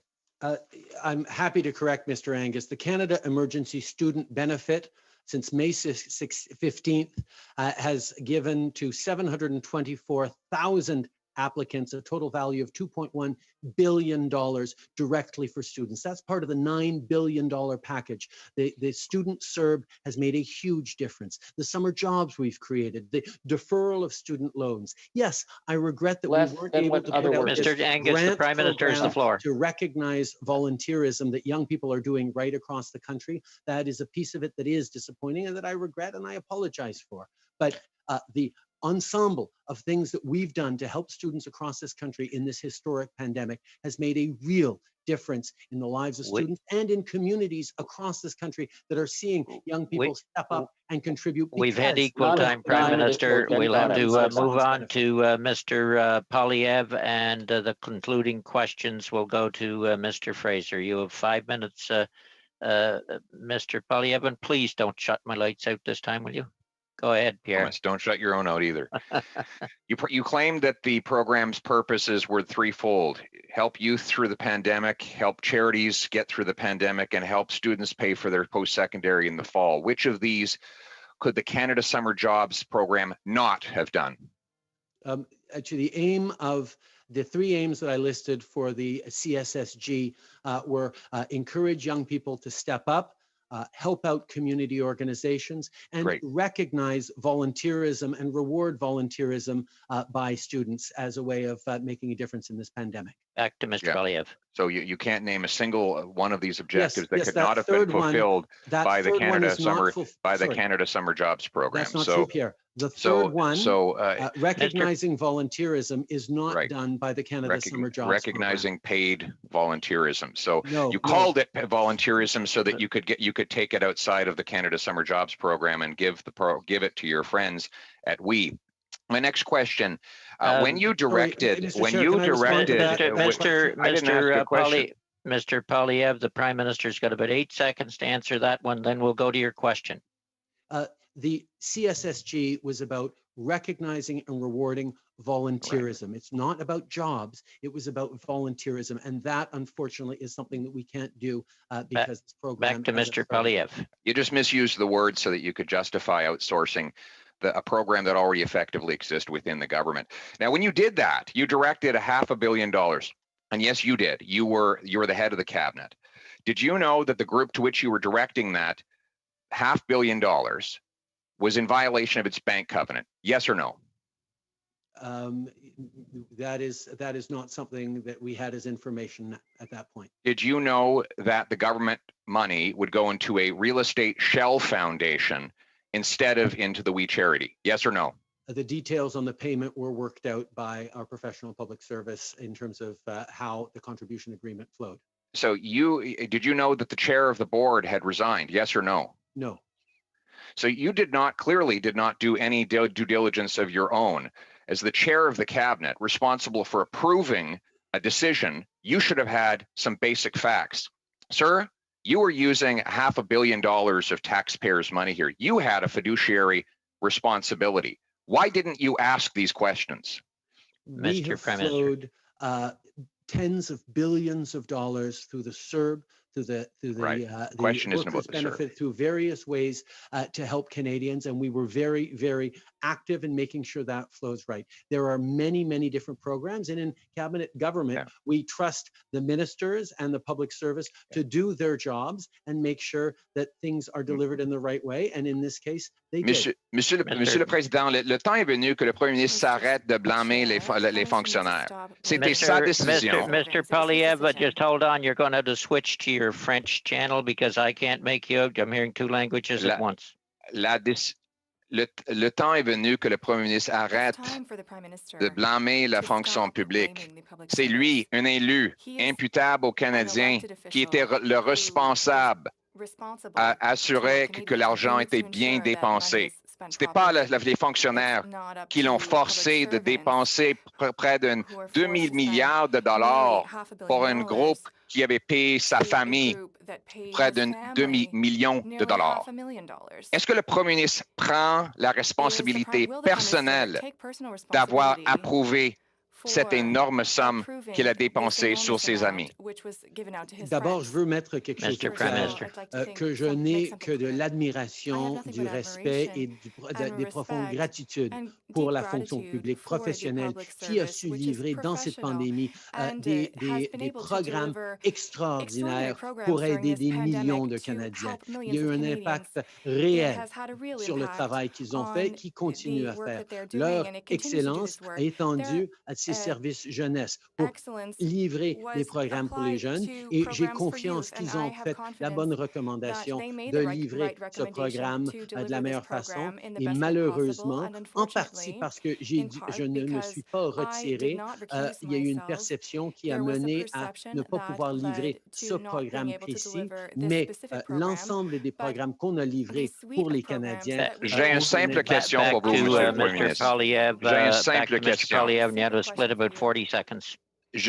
Combien de fois est-ce qu'un ministre dans votre gouvernement aurait besoin de briser la loi sur l'éthique avant d'être congédié? Combien? Nous prenons très au sérieux chaque fois qu'il y a des enjeux au niveau de l'éthique et nous allons regarder toute situation de façon directe. Mr. Polyev, the Prime Minister has the floor and he has the right to answer. Mr. Prime Minister. We will always take seriously how many times? Any breaches of official codes. We will ensure that there are consequences, and we will look at every situation differently. Fine. In English, I'll ask my last question. Your last question is over. You're over your 5 minutes. Last night, you people were giving me the gears for not sticking and adhering to time. I'm adhering to time today. Mr. Fraser, you have the last round, 5 minutes, and then the Prime Minister will be released. Thank you very much, Mr. Chair. Thank you, Prime Minister. Before I begin, I do want to express my gratitude for your assistance in securing a public inquiry into the mass shootings that took place in my home province of Nova Scotia. It means to the world to us at home. To the matter at hand, you've acknowledged during this meeting and previously that you should have recused yourself from the decision. I appreciate your willingness to admit that. You've also mentioned when it first came up at Cabinet, you pushed back. I've got competing concepts of a need to conduct due diligence and at the same time to have recused yourself. Of course, you remain responsible for the oversight of the policy direction and program implementation of the Government of Canada. And though I believe you were right to say you probably should have recused yourself from that conversation, I have difficulty how you would have simultaneously exercised the kind of oversight that caused you to push back during that May 8th meeting. Had you recused yourself, how would this additional oversight had taken place if you had not been involved in the process of the discussion at the Cabinet table? That is an excellent question. The quick answer is that other members of Cabinet would have stepped up and ensured proper oversight. But you do highlight one of the challenges of making policy in as condensed a fashion as we have during this pandemic. We have been flowing aid to Canadians, to different groups, filling gaps across the country with innovative partnerships, with creative ways of approaching things, because we needed to be there for Canadians. So yes, things were truncated, things were shortened. Programs that would have taken 6 months to develop and deliver were instead done in the matter of weeks. So it was a particularly challenging situation. And if you'll allow me, Mr. Fraser, let me also say thank you to you and to your fellow Nova Scotia MPs for being so strong in your advocacy to make sure that the answers get given to those families. Your leadership on this has been both personally and professionally appreciated. Thank you very much. So the process that we've learned to date, that there was a public service recommendation. We learned 2 days ago when the Kielburgers were at committee that the public service actually recommended that they adopt a new foundation, essentially, or at least approved a new foundation to have the flow through money to make sure that the We Charity was willing to accept liability. They said only a third party can do it. I understand, to your point about other members of Cabinet providing that oversight, that it would have gone to Cabinet committee before it came to full Cabinet May 8th, where you still pushed back. So I'm curious, it sounded like your reservation was about the possibility that there might be a perception that your family or people close to you would have directly or indirectly benefited. Were you satisfied when it came back to Cabinet, when this was finally approved, that there was no possibility that your family directly or indirectly was actually going to benefit from the Canada Student Service Grant program? Yes, there is no way that my family would have benefited from these grants to students across the country. Okay, thank you, Prime Minister. So back to the matter at hand, I got to say, I was a former youth leader. I took part in different programs, the Canada Summer Jobs Program, student government, and the like. It hugely shaped who I am. I want to build on Mr. McLeod's line of questioning. Where do we go from here? I actually still very much support the values that you outline behind the Student Service Grant Program. I understand there's going to be difficulties over the course of this summer implementing something that would provide that kind of opportunity. What's the next step? How do we actually get this program or some other support on the rails to actually provide the kind of support to students that you have clearly communicated as being important to this government? And your answer, we'll have to wrap it up, Prime Minister. First of all, throughout this pandemic, we've had to deliver certain things and suspend other things. Our priority has been on helping people through this pandemic, and that really needed to be our priority, particularly for students, which is why we put out the Student CERB, which is why we've created new jobs, which is why we're deferring student loans. This was an additional way for young people to be involved, to volunteer, to reward volunteerism for young people throughout the country. And it is still a goal of this government. That's why we created the Canada Service Corps a number of years ago. Youth volunteerism actually is one of the things that brought me into politics a dozen years ago, because I was working with Katimovic and realized that we needed to do more youth volunteerism and youth service in this country. So it will continue to be a goal of mine, and something that really is important for the country, to see young people stepping up in their communities, helping out people who need help, discovering the value of service and becoming engaged, active citizens in their communities, in their country for the rest of their lives. This was an opportunity to fit it into a COVID context. But even as COVID continues, and even beyond COVID, getting young people to serve in their communities will always remain a goal for this government. Okay, with that, on behalf of the committee, Prime Minister, I thank you for first appearing before the committee and taking the extra time, the extra 30 minutes to, well, 32 really now, to spend with us today. So thank you again, and we will, Madam Clerk, I expect the Chief of Staff is waiting in the wings. All right, we will suspend for 5 minutes and come back with the Chief of Staff. Thank you, Prime Minister. Meeting suspended.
place, and we'll call the meeting to order, and we will reconvene. Nous reprenons plutôt. Oops, I'm hearing somebody on the line. J'entends quelqu'un sur la ligne. All right. We will call the meeting to order, and just to remind people again, welcome to meeting number 47, the second panel of the House of Commons Standing Committee on Finance. We are meeting on government spending, We Charity, and the Canada Student Service Grant. And on this panel, we would welcome Katie Telford, the Chief of Staff to the Prime Minister. And I believe she has about a 10-minute opening remarks and a 2-hour session, I believe. Am I correct on that? Okay. So we'll go there, and I'll turn over the floor to you. I might say to the clerk before we start, Ms. Telford, that I already got blacked out once today. There is an unbelievable thunder and lightning storm here. If it happens again, you will know why. So we'll turn it over to you, Ms. Telford. Welcome. Thank you, Mr. Chair. Good afternoon, members of the Finance Committee. I'd first like to thank all of you for your important work and for giving me the opportunity to answer your questions on the implementation of the Canada Student Service Grant here today. Let me start by saying this is a remarkable time. And from the day that we learned a Canadian had contracted COVID-19 to what is happening during the time period you're interested in, this pandemic that we are still fighting represents a once-in-a-generation challenge for our country. I started working for the Prime Minister after my mat leave, and what a journey it has been.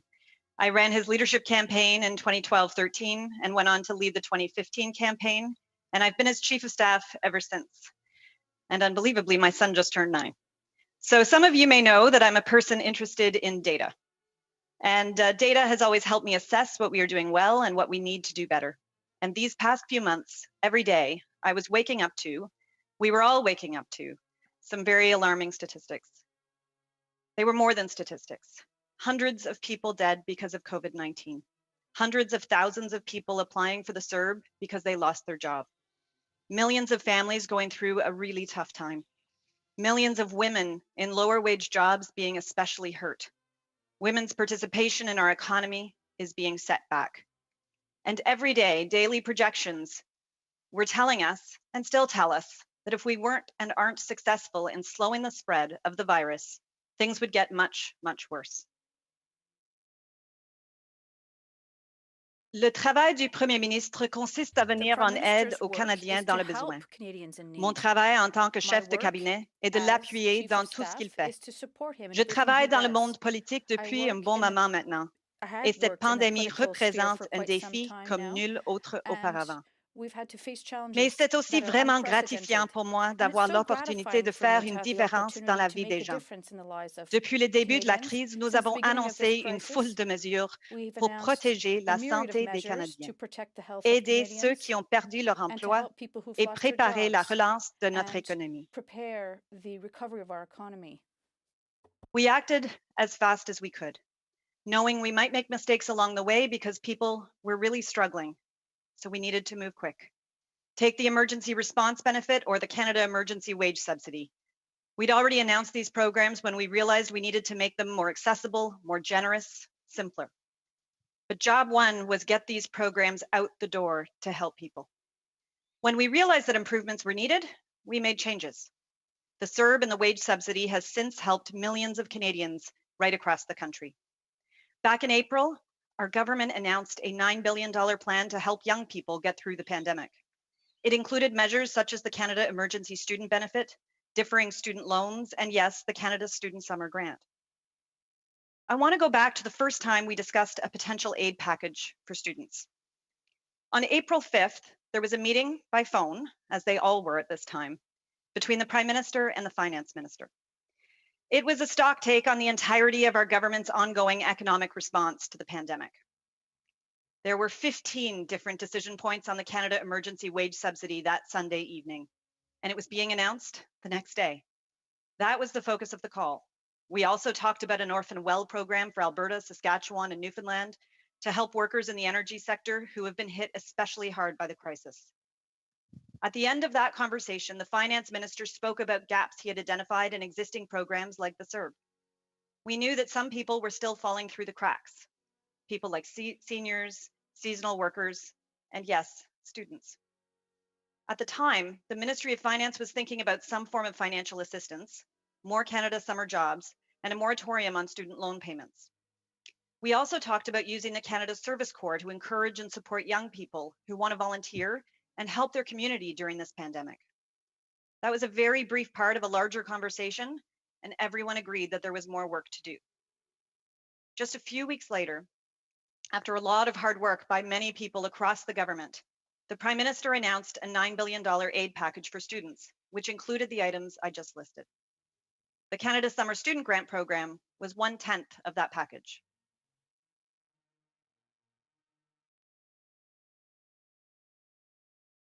Quand je repense à la période dont il est question, c'est à la fin avril que la fonction publique nous a communiqué dans une note de bropage la possibilité d'avoir recours à un organisme externe pour mettre en œuvre le programme de bourse pour le bénévolat étudiant. Des questions avaient été soulevées concernant la capacité du gouvernement à mettre en œuvre un tel programme. Et si on pouvait directement verser aux étudiants une compensation financière. Mais c'est seulement le 8 mai que j'ai vu pour la première fois, avec le Premier ministre, la proposition de la ministre de la Diversité, de l'Inclusion et de la Jeunesse, selon laquelle l'organisme uni allait mettre en œuvre le programme. La recommandation émise par la fonction publique avait été examinée et approuvée par le comité du cabinet le 5 mai. Et nous l'avons vu pour la première fois quelques instants avant la rencontre du cabinet en date du 8 mai, durant laquelle la recommandation devait être ratifiée. Comme le Premier ministre l'a dit dans sa déclaration, nous avions tous les deux des préoccupations. C'est donc pourquoi, le 8 mai, nous avons retiré la bourse pour le bénévolat étudiant de l'agenda du comité. Le Premier ministre, dont l'engagement auprès des jeunes précède son entrée en politique, et moi-même avions des questions. On voulait plus d'informations concernant l'efficacité d'un tel programme et l'emploi d'un organisme externe pour le mettre en œuvre. Et en toute honnêteté, on se souciait aussi de la perception des gens. On opère dans l'arène politique et c'est important la façon dont nos décisions sont perçues.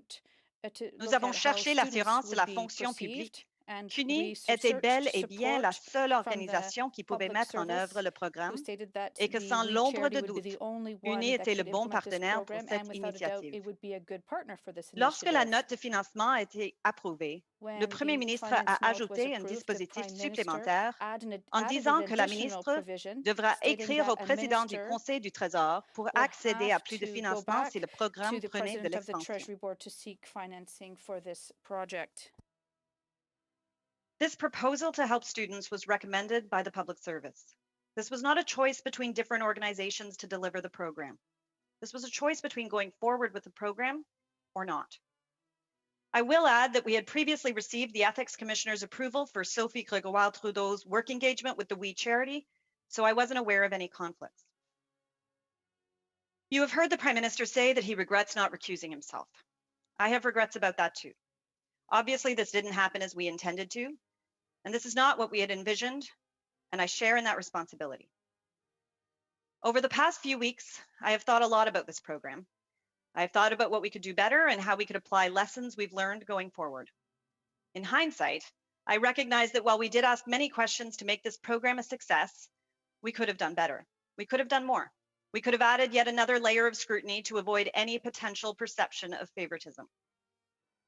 Mr. Chair, I work with a team of committed, hardworking individuals. We're not perfect, but we are committed to being better and to doing more. And perhaps most importantly right now, we remain committed to serving and supporting as many Canadians as we can, as quickly as we can. As the daughter of retired public servants, I have the utmost respect not only for public service, but for those who choose it as a career. And I want to take this moment to thank them and my colleagues for the work they continue to do under especially challenging circumstances.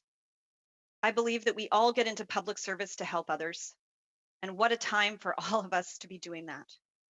We thought renegotiating NAFTA was a challenge. Well, this pandemic, I am sure, is the challenge of our generation and of my life. To have the chance to take up this work during this time with this team under the leadership of this Prime Minister has been and remains a privilege. With that, I'm pleased to take your questions. Thank you very much, Ms. Telford. The first round of questions I have on my list for the 6-minute round is Mr. Barrett, Ms. Sturowitz, Mr. Fortin, and Mr. Julian. Mr. Barrett, you're on. 6 minutes is yours. Ma'am, this committee passed a motion calling on the Prime Minister to testify for 3 hours. This meeting is the only one listed in his schedule for today. Frankly, I find it a bit disrespectful to Canadians that he couldn't find a couple extra hours to answer questions. Why couldn't the Prime Minister respect the House of Commons and attend for the full time today? I don't know whether that's on the topic, but we'll let it go. Ms. Telford. I believe, Mr. Chair, that the Prime Minister not only accepted the invitation and was pleased to come before the committee, but and originally the invitation was for 1 hour, which he accepted, and then he extended his time and stayed for just over 90 minutes. Will you schedule him to attend the remaining time requested? I believe that is perhaps a discussion for another time, Mr. Barrett. So this is the third time the Prime Minister is under investigation for breaking ethics laws. He's already been found guilty twice of breaking the law. And well, we'll see what's going to happen a third time, though we did hear an admission from the Prime Minister today that he ought to have recused himself. So we know the regard the Prime Minister has for ethics laws. It's been referred to, I recall, as Harper's Law. So why is it that this Prime Minister thinks that he's above the law? I am going to just to take a moment here, Ms. Telford, the relevance here. And I remind members again, we are here to examine how much the government spent in awarding the $912 million sole source contract to We Charity, and how the outsourcing of the Canada Student Service Grant to We Charity proceeded as far as it did. Sure. But I will allow that question. Go ahead, Ms. Telford. Well, first of all, when you suggest that there was an admission in his remarks and his answers to your many questions earlier, I would just want to correct you in saying that actually it's something he said to Canadians some time ago now. And I believe that the Prime Minister and our entire office and government take ethics extremely strongly. It's a very important thing for us. And it's why we go back and forth with the Ethics Commissioner's office all the time, and we fully cooperate with anything the Ethics Commissioner asks us to look into or to do. Back to Mr. Barrett. Well, I mean, he's been found guilty of breaking the act twice. I know that the back and forth goes on often, and that's because he's been under investigation so many times. As his chief, did you read the act after the first time he was found guilty of breaking it? I've actually read the act before that. But when you say that's, again, you're suggesting that the reason we're going back and forth with the Ethics Commissioner's office was for reasons that, yes, that was the case, but we also go back and forth with the Ethics Commissioner's office all the time, whether it's annual disclosures or questions, because we want to make sure we're getting the interpretations that do also change over time that we interpret things as accurately as possible, as often as possible. Mr. Barrett. After March 1st, how many times did the PMO communicate with the Kielburgers or any of their intermediaries? So there were, I looked into this, and there were a handful of interactions with the Prime Minister's office and the We organization around the Canada Summer Student Grant between then and the launch of the program. There was only one prior to the launch period of the program. It was in early May, where one of the policy staff did what is very, very normal in their job, which is to speak to stakeholder organizations. And it was a very general discussion, and they actually redirected the stakeholder, the We organization, to ESDC officials, which was the more appropriate place to be able to get answers for the questions they were asking. We'll let it come back to Mr. Barrett, and I didn't outline at the beginning, Ms. Telford, that we are under what we call the COVID-19 rules. We try and keep the answers as tight to the questions as we can, or I try to, and sometimes I succeed. Mr. Barrett, I won't take that time from you. Go ahead. And what day did that interaction occur, ma'am? I believe it was on May 5th. Okay. And are you able to tell us which policy staffer made that inquiry? I was a member of the policy team. Okay. So the Prime Minister claims today that his staff were working on the program before May 8th. Can you provide this committee a list of everyone that was involved? Can you furnish the committee in writing with everyone that was involved in the decision? It's public information who all the staff in the Prime Minister's office are, and I'm here to represent all of those staff as the senior most member of the Prime Minister's office. So if you have questions about any of them or for any of them, I'm happy to take them today. Okay, well, the Prime Minister testified today that the option given to the cabinet was we or nothing, and which was ultimately the outcome was nothing. And why did the cabinet accept this supposed binary choice? Why not ask for options? You know, is this a government run by the public service, or is it run by cabinet? Because the accountability rests with the head of government. It rests with the cabinet. So I'm getting pretty frustrated hearing, you know, how much respect that the members of cabinet have for the public service while throwing them under the bus instead of taking accountability for their decisions. So why wouldn't they have required options? So I want to just address two things you said there. One is not trying to, no one is throwing anyone under the bus here. I'm explaining, and I'm happy to explain what happened. And we relied on the public service and their recommendations, and their recommendation was to proceed. And the question you're asking around, you know, you being frustrated, it was a binary choice. That was exactly the kind of question that the Prime Minister and I were asking on May 8th, which caused it to be pulled from the cabinet agenda that morning so that we could confirm that that was truly the case. Last question, Mr. Barrett.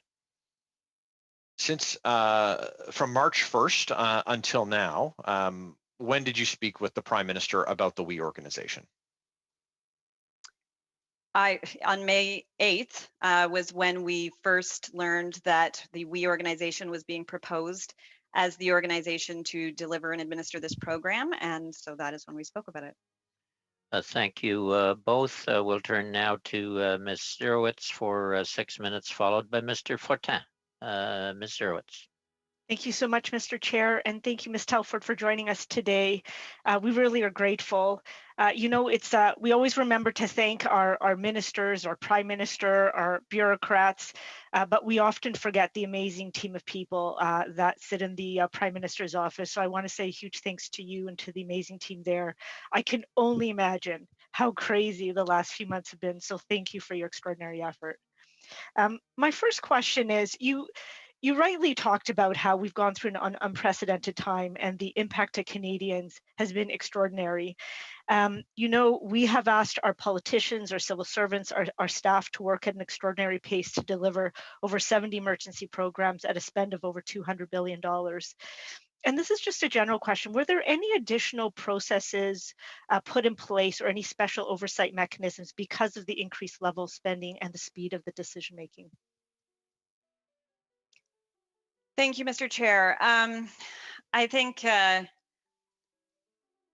actually one of the things I've been reflecting on, and the team has been reflecting on in this last period of time, is whether there is additional rigor that could be put in place even in a time of crisis. Our focus, for the reasons you said and the reasons I said in my opening statement, has been on getting support to Canadians as quickly as we can and to as many as we can.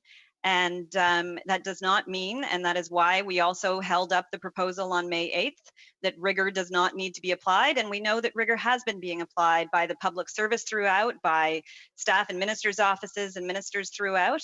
But obviously things have moved in compressed time periods, and thus, you know, the time isn't necessarily spent in the same ways as in the past. And we need to think about how to ensure we continue to have rigor as you would in a normal time, in a time of crisis as well. Thank you for that. My next question is, there's a lot of questions that come up at our committee around the change in the WE board, the layoffs that took place, whether or not we had registered themselves as a lobbyist or not. And we have heard that the bureaucrats have that we have a lot of confidence that our bureaucrats have done their due diligence. My question to you is just, I just want to make sure that Canadians understand that there is what's the responsibility of the bureaucrats versus what actually comes to cabinet. If you could just maybe elaborate on that, I'd be grateful. And I think just one more point I want to make, just because I think there was a little bit of misinformation. We did receive from Rachel Warnick that there were 8 organizations that were actually assessed by ESDC officials to potentially deliver CSSG. And we also heard that ESDC officials held 2 calls with Canada Service Corps to see whether or not they could actually, to discuss this particular program. But anyways, if you could just maybe talk so that people can understand that division. So in terms of, I think obviously the department that is presenting the memorandum to cabinet, along with departments that work, because many different departments, especially in this time, everyone was rolling up their sleeves and working on a number of different projects at once, and supporting different departments were supporting each other with their work in truly unprecedented ways.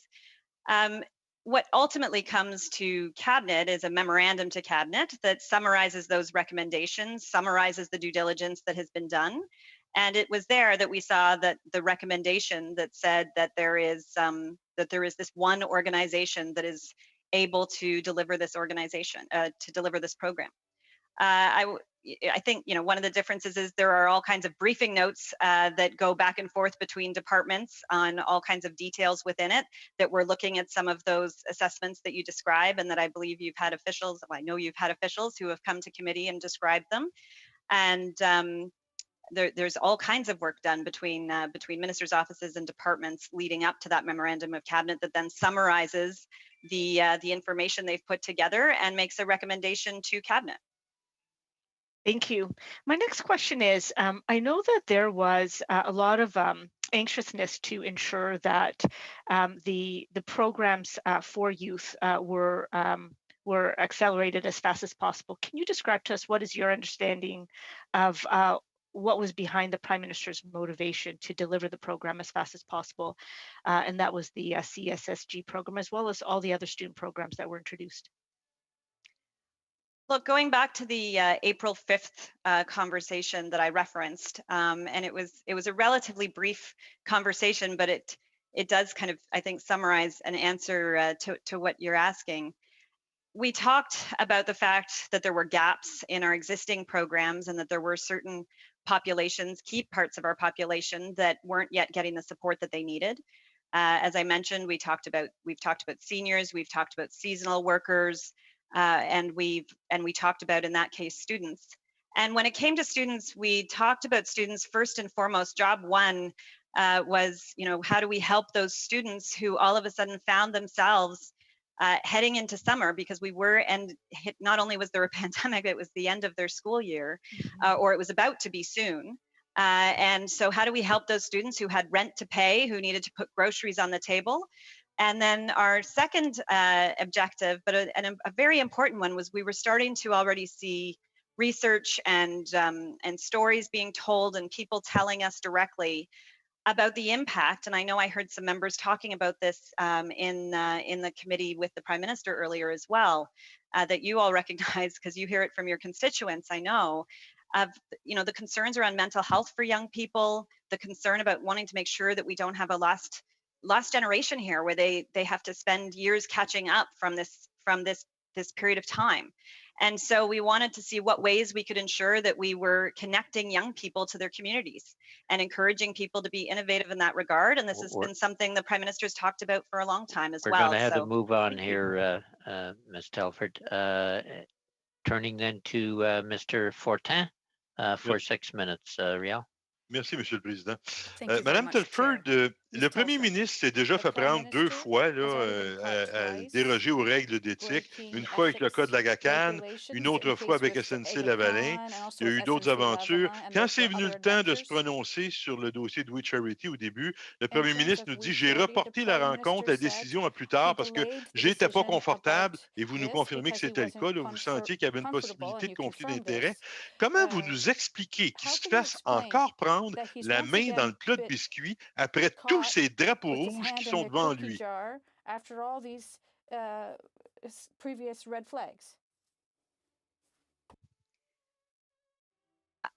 Mr. Chair, I have to reject what the member is saying in terms of what happened here, other than your opening comments, sir, which were that the Prime Minister did have concerns at the May 8th meeting when he was first briefed on this, and he said he wanted to get more by way of briefing, and that's what he did. Et après avoir reçu ces nouvelles informations-là, il était rassuré. Il croyait qu'il n'y avait plus de conflit d'intérêts. Pourtant, aujourd'hui, vous êtes dedans, là, pas à peu près. Là. Comment vous expliquez ça? We were reassured that this program was the only way that this program could happen this summer in this unprecedented time was for the WE organization to administer it and deliver it. And that was the reassurance we were given. There was, and at that point, it was determined to proceed. Pourtant, le président de la fonction publique nous a dit que la fonction publique aurait très bien pu administrer ce programme-là. Vous n'êtes pas d'accord avec lui? Did you not believe them? I'm sorry, what? Ms. Telford, I believe Mr. Fortin might not have come through in translation. It was the president of the Public Service Alliance, I believe, was it not, Riel, that said they could deliver it? That was the question. The president of the Public Service Alliance indicated they could that the public service could deliver it. Why not? So what we were briefed at the time, as and actually on more than one occasion at that time during that period, was and it was based on other experiences at the time, was that this was the only way the program could be delivered for this summer. Mais M. Trudeau savait qu'il y avait un conflit d'intérêts. Le 8 mai, il dit on ne prendra pas la décision tout de suite, je ne suis pas confortable. Il savait, vous le saviez. Il s'est déjà fait prendre 2 fois à déroger aux règles d'éthique. Malgré tout, vous procédez en sachant que oui, a engagé et payé la mère, le frère du premier ministre, son épouse. M. Morneau et sa femme ont eu des cadeaux, d'autres peut-être en ont eu. Et la dernière fois, M. Trudeau avait dit je ne me ferai plus jamais prendre la main dans le sac. Quel mécanisme avez-vous mis en place pour vous retrouver encore aujourd'hui avec la même problématique? On dirait qu'il n'y a personne qui n'a rien appris des aventures précédentes. Ms. Telford. So there's a lot in there. I'll start with the fact of what we knew at that time and when we were making the decision. And what I knew at that time, and the Prime Minister has spoken to, is the fact that the Prime Minister has gone on the stage for some WE Day events. He was never paid for speaking at those events. They were youth empowerment events that he'd gone to as someone passionate about empowering youth, but also as the youth critic and later the youth minister in the first mandate. And I also knew that the ethics commissioner, as I said in my opening remarks, that the ethics commissioner we had sought advice from as it related to Sophie Gregoire-Trudeau's role with the We Charity organization, and received clearance that she could both take that role on and have her expenses covered by the organization. We will have to go back to Mr. Fortin. Madame Telford, en tant que conseillère du Premier ministre, vous êtes sa chef de cabinet, lui avez-vous déjà dit à M. Trudeau qu'il ne devrait pas s'impliquer dans cette décision-là? As I said already, what we discussed at the time and what we knew at the time was that this was a binary choice, as one of the other members said earlier. It was a choice on whether to proceed with this program to support students this summer in this way of connecting them to their communities or not. And the Prime Minister, there was no conflict discussed at that time. Votre recommandation à vous, c'était quoi auprès de M. Trudeau? Lui recommandiez-vous de procéder malgré le conflit d'intérêts ou l'apparence, disons, de conflit d'intérêts? Despite the appearance of a conflict of interest? So first of all, again, as I said in my opening remarks, and as the Prime Minister referred to, and I believe the Clerk of the Privy Council made reference to as well, I did have questions on May 8th and had some concerns. I had concerns in terms of ensuring that that this was the right organization in order to do this, that it was truly the only organization that could do this, that all of the T's had been crossed and I's had been dotted. And yes, as I said in my opening remarks, I had some concerns around perception, knowing that it had just been recently that Sophie Gregoire-Trudeau's podcast had been launched. But I also knew that the Ethics Commissioner had cleared that. And so on that basis, we decided to proceed. And I support the Prime Minister in that. We'll let it go back to Mr. Fortin. The last question, Mr. Fortin. Vous êtes en train de nous dire, Mme Telford, que le commissaire à l'éthique vous a dit que M. Trudeau pouvait procéder de la sorte, qu'il pouvait confier ce contrat-là à oui, participer aux décisions malgré les apparences de conflit d'intérêts. C'est ça votre témoignage? In the decision-making process in spite of the perception of a conflict of interest? Ms. Telford. What I said was, and I said also in my opening remarks, is that we had clearance from the Ethics Commissioner for Sophie Gregoire-Trudeau to have the to do the work that she was doing with the WE organization. Mr. Fortin, we're out of time on that round. Monsieur le Président, question de privilège. J'ai un problème, Monsieur le Président, un point d'ordre. Moi, là, parce que je questionne des témoins... Yes, go. Parce que je questionne les témoins en français, je perds peut-être pas la moitié, mais je perds environ 20 à 30 de mon temps à cause du délai de traduction. Et là, j'ai des réponses qui ne sont pas en rapport avec mes questions et je ne peux pas intervenir auprès du témoin qui, de toute façon, manifestement, ne comprend pas ce que je dis. Et même les traductions sont tellement pauvres que vous êtes obligé vous-même, Monsieur le Président, et en tout respect, vous faites de bonnes traductions, je pense, mais vous êtes obligé de traduire aux témoins les questions que je pose. Imaginez-vous le temps qui me reste, moi, comparativement aux gens des autres partis, alors que déjà, on a beaucoup moins de temps que les conservateurs et les libéraux. En passant, les libéraux, c'est des pauses publicitaires. C'est demander aux témoins de se vanter et de dire qu'il est bon et qu'il est fin. Alors moi, j'aimerais ça avoir un temps de parole qui soit équivalent à celui des conservateurs et que je puisse faire mon travail correctement, Monsieur le Président. Thank you, Mr. Fortin, and I actually do believe you have a legitimate concern. I am always, when you're asking questions, I am having a hard job keeping up because I have to wait for translation too. We'll have to deal with that at a committee level sometime, but I think it is a concern. Mr. Julian, 6-minute round, who will be followed by Mr. Cooper. Mr. Julian. Thanks, Mr. Chair. Thanks, Ms. Telford, for being here today. We appreciate you being available for the full 2 hours. You mentioned, I'll have a couple quick questions to start. You mentioned earlier fully cooperating with the Ethics Commissioner. Now, we'll recall, of course, the previous scandal, the SNC-Lavalin scandal. The Ethics Commissioner said 11 months ago that he was, quote, unable to fully discharge the investigatory duties conferred upon me because he wasn't getting the documentation from the PMO and the PCO. Can you state that you're willing to cooperate both with the Ethics Commissioner and also with this committee and provide all the documentation, including the recommendations that went forward on May 8th and May 22nd, all documentation concerning the WE program? Ms. Telford. I'm, of course, and I've always been happy to coordinate with the Ethics Committee, to cooperate and coordinate, but to cooperate with the Ethics Commissioner and will continue to do so. And in terms of documents, I would have to look into, I'm not sure what documents you're looking for, but I'm happy to look into any specific requests. The specific request is for the memos that were going to Cabinet on May 8th and went to Cabinet on May 22nd. Those are very specific requests, and the PCO has already indicated that they will be providing that to us, and we would appreciate having the cooperation of the PMO. Second quick question. We know that you've had a past background with both WE and its predecessor organization. Have you or any member of your family, either directly or indirectly through Artbound, ever received expense reimbursement, free travel, financial payments, use of WE staff time? No. Thank you. Now, my third question is around Mr. Morneau's deep connections with WE. Were you aware of Mr. Morneau's connections and his family connections with the WE organizations?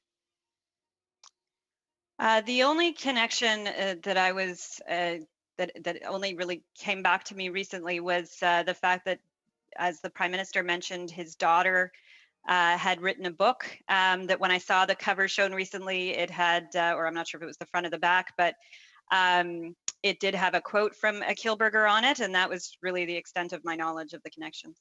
Were you aware of the private travel that was not reimbursed, the use of private aircraft? Were you aware of any of those cases with Mr. Morneau?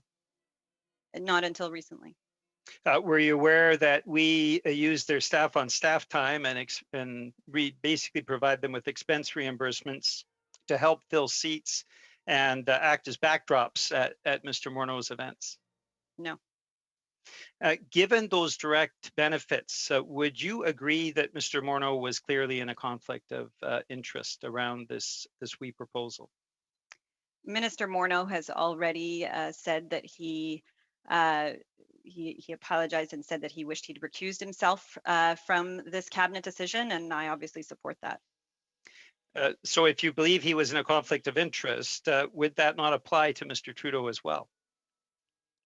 The Prime Minister also said, and it was out of concern for perception, he's also recently said that he wished he'd recused himself from this, and I support that as well. But you would agree that they were both in a conflict of interest, in other words, had contravened the Conflict of Interest Act? No, I think that is, no, what both of them said is that, and what the Prime Minister said specifically, is that he wished he'd recused himself from this particular decision at Cabinet, so that there weren't any concerns around perception of favoritism. So you see it as a perception, not as a violation of the Conflict of Interest Act. Okay, thank you for that. Now, moving on to the actual decision, were you involved, or was the Prime Minister's office involved in any way in the decision not to adequately fund Canada's summer jobs program for students? As you are aware, and as MPs across the country are aware, it was basically a program that was shortchanged, and right across the country, positions were not filled because of the inadequate funding that was provided to Canada's summer jobs. Was that a decision that you were aware of or that you took part of? I do believe that differs from the issue we're discussing today, Peter, but I will go ahead, Ms. Telford, if you have an answer. It's very relevant, relevant, Mr. Chair, very relevant. I know how important the Canada Summer Jobs Program is both to students and to all of the honourable members in the House of Commons.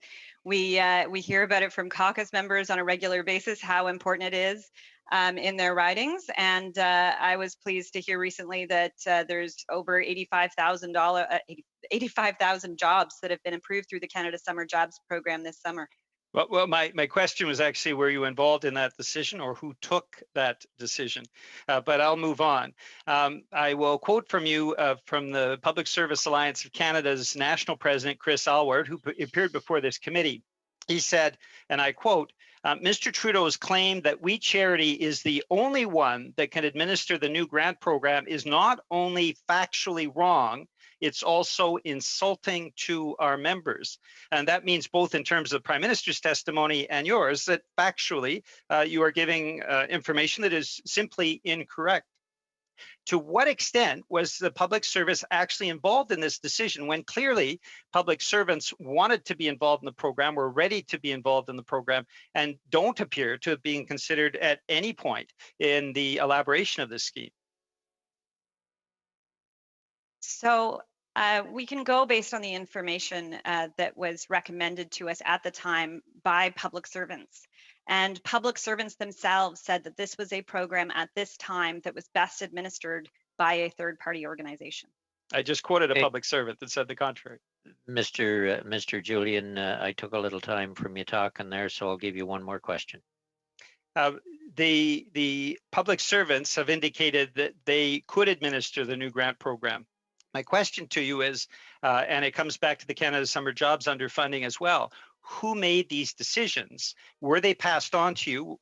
Were you aware in the Prime Minister's office, or did the Prime Minister's office participate in these decisions that had such wide-reaching consequences?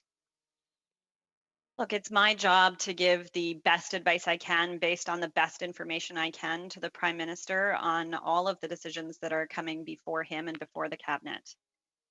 So to the extent that any of the various student and youth programs were coming to cabinet, then I was giving advice to the Prime Minister on those programs. Okay, thank you both. We'll now go to a 5-minute round. First up will be Mr. Cooper, Mr. Fraser, Mr. Cumming, and Ms. Katrakis. Mr. Cooper, the floor is yours. Thank you, Mr. Chair, and thank you very much, Ms. Telford, for being here today. You said, and the Prime Minister said, that the Ethics Commissioner gave a clearance with respect to the activities of Ms. Gregoire Trudeau with respect to we. And the Prime Minister said that clearance had taken place a long time ago. Would you not see that there might be a need to talk to the Ethics Commissioner on May 8th in the face of a $500 million contribution that the Prime Minister would be involved in discussing and ultimately deciding at the cabinet table? Ms. Telford.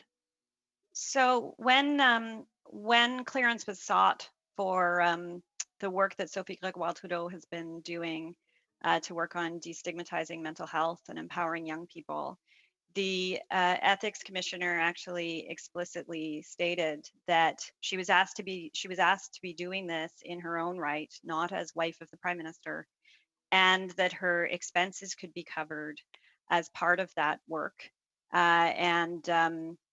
So we had the clearance for her to do the thing she was doing, and it actually also explicitly stated that it did not put us into any position of conflict. Ms. Telford, that was in the abstract. Now you had before you a $500 million contribution that was being discussed and decided upon at cabinet. Did you advise the Prime Minister that he ought to consult the Ethics Commissioner?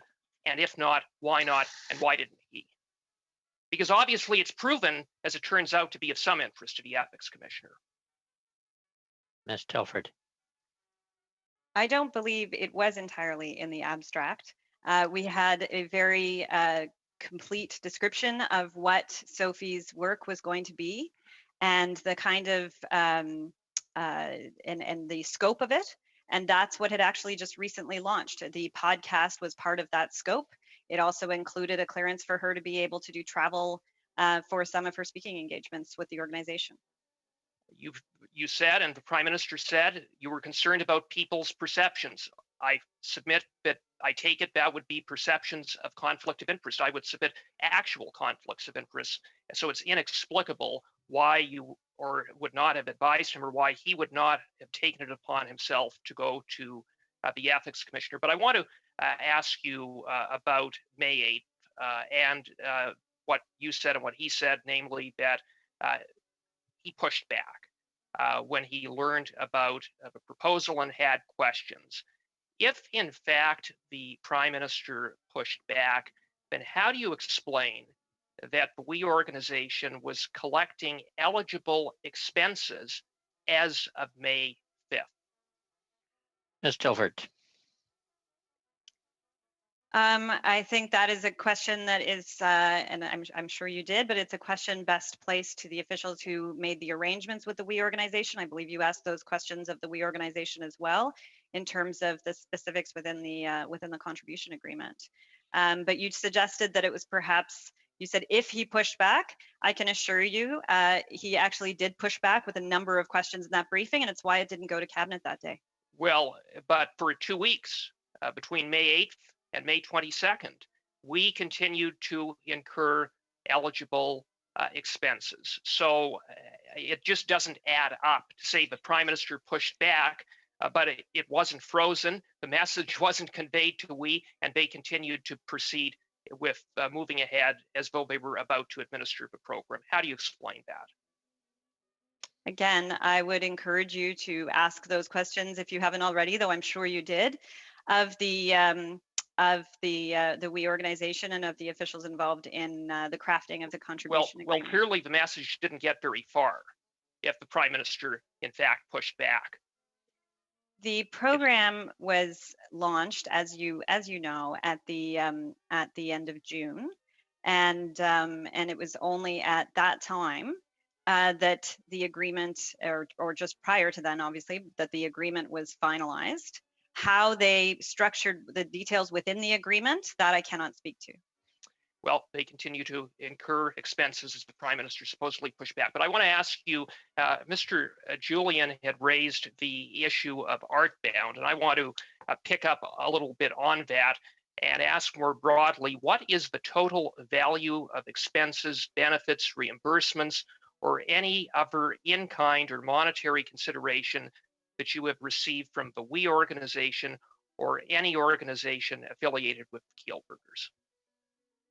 Nothing. And that would include with respect to your travel with Craig and Mark Kielburger to Kenya in February of 2011? I did not travel anywhere. You did not travel anywhere in February of 2011? Well, I happened to have pulled up an article profiling Jason Denny, in which it notes that in February of 2011, that he, along with Seamus O'Regan, Craig and Mark Kielburger, Amanda Alvaro, and Katie Telford, among many extraordinary others, traveled to a region of Kenya to build an art school. Do you know nothing about that trip? I'm familiar with how they went on that trip. I was not on that trip. Okay.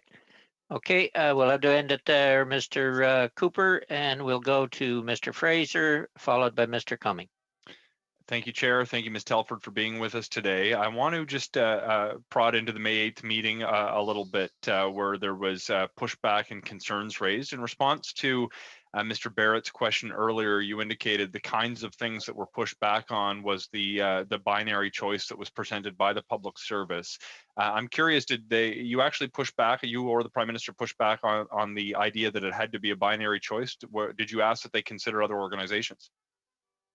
Yes, those were the types of questions we were interested in, and as the committee has heard, I believe, from some of the preceding witnesses, that they had considered and assessed a number of other partners, but that was the kind of thing exactly that we wanted to know. And nevertheless, they remained confident that the choice was binary. We go ahead with We Charity, or the program doesn't happen. Is that fair? That's right. Okay. Did you or anybody else at PMO ever ask We Charity to administer the Canada Student Service Grant Program? No. There was a evidence tendered in before this committee previously. There was some other unsolicited proposal for a youth entrepreneurship strategy. Did you or anybody at PMO ever have conversations with the Kielburgers or others at We Charity about that program? I don't believe so. Did you, frankly, did you ever speak with the Kielburgers personally since, I don't know, we'll pick a date back around the beginning of say the 1st of March, before the pandemic began? I'm pretty sure, because I have been racking my brain on this, I'm pretty sure the last time I saw Mark Kielburger was at an event of hundreds of people in Toronto, where I met his wife and exchanged pleasantries. It was a Toronto Life event or something of that kind in December of 2017. Did you or anybody else in the Prime Minister's office have any role in actually negotiating the contribution agreement? No. So all of the details around which entity was being paid would have been done through the public service, not through political office? Yes, there were, in terms of which, yes. On the specific, I would just say more broadly that policy staff between different offices were ensuring certain objectives were being met through the contribution agreement, but the negotiation absolutely was not happening through political staff at all. Thank you, and I appreciate that clarification as well. I'm curious, as a local MP, I get unsolicited proposals all the time for projects, usually in my own riding. Is this something that you find comes up with perhaps organizations that are bigger than the ones in my backyard that actually pitch unsolicited proposals to the Prime Minister's office for policy ideas or programs? That does happen. It did not happen in this case that I received any unsolicited proposal directly, but that absolutely does happen from all kinds of organizations. Staff in the Prime Minister's office, it's something I encourage, is for them to be talking to stakeholders and staying connected to the ground, talking to MPs of all parties when they have something that they want to pitch that they believe that the government should be doing that allows us to serve Canadians better. And in fact, I think there was, the reason I ask is there was sort of an innuendo through the course of this this committee hearing that it was somehow inappropriate that an organization would have had an inside track to make unsolicited proposals. But in fact, I agree with you. I think it's actually a positive thing. In fact, those kinds of pitches have led to projects going ahead in my own community from nonprofits routinely, frankly, that don't know the best way to turn. And I'm curious, have you actually seen any positive programs implemented as a result of those kinds of unsolicited proposals? I hate to put you on the spot. If there's not one front of mind, I'll let you skate on this one. I'm sure there have been. I can think of a number of examples of women's organizations and who have contacted me over time, in particular, who felt they had an open door with me to try to see if they could have more of a role working with the federal government to promote women in all kinds of different sectors. I can't think of a specific example off the top of my head, but there certainly have been some. Sure. One of the things that I'm curious about, I was a little bit involved through the finance team's efforts to take feedback from stakeholders all across Canada on some of the emergency measures that our government's put forward in response to COVID-19.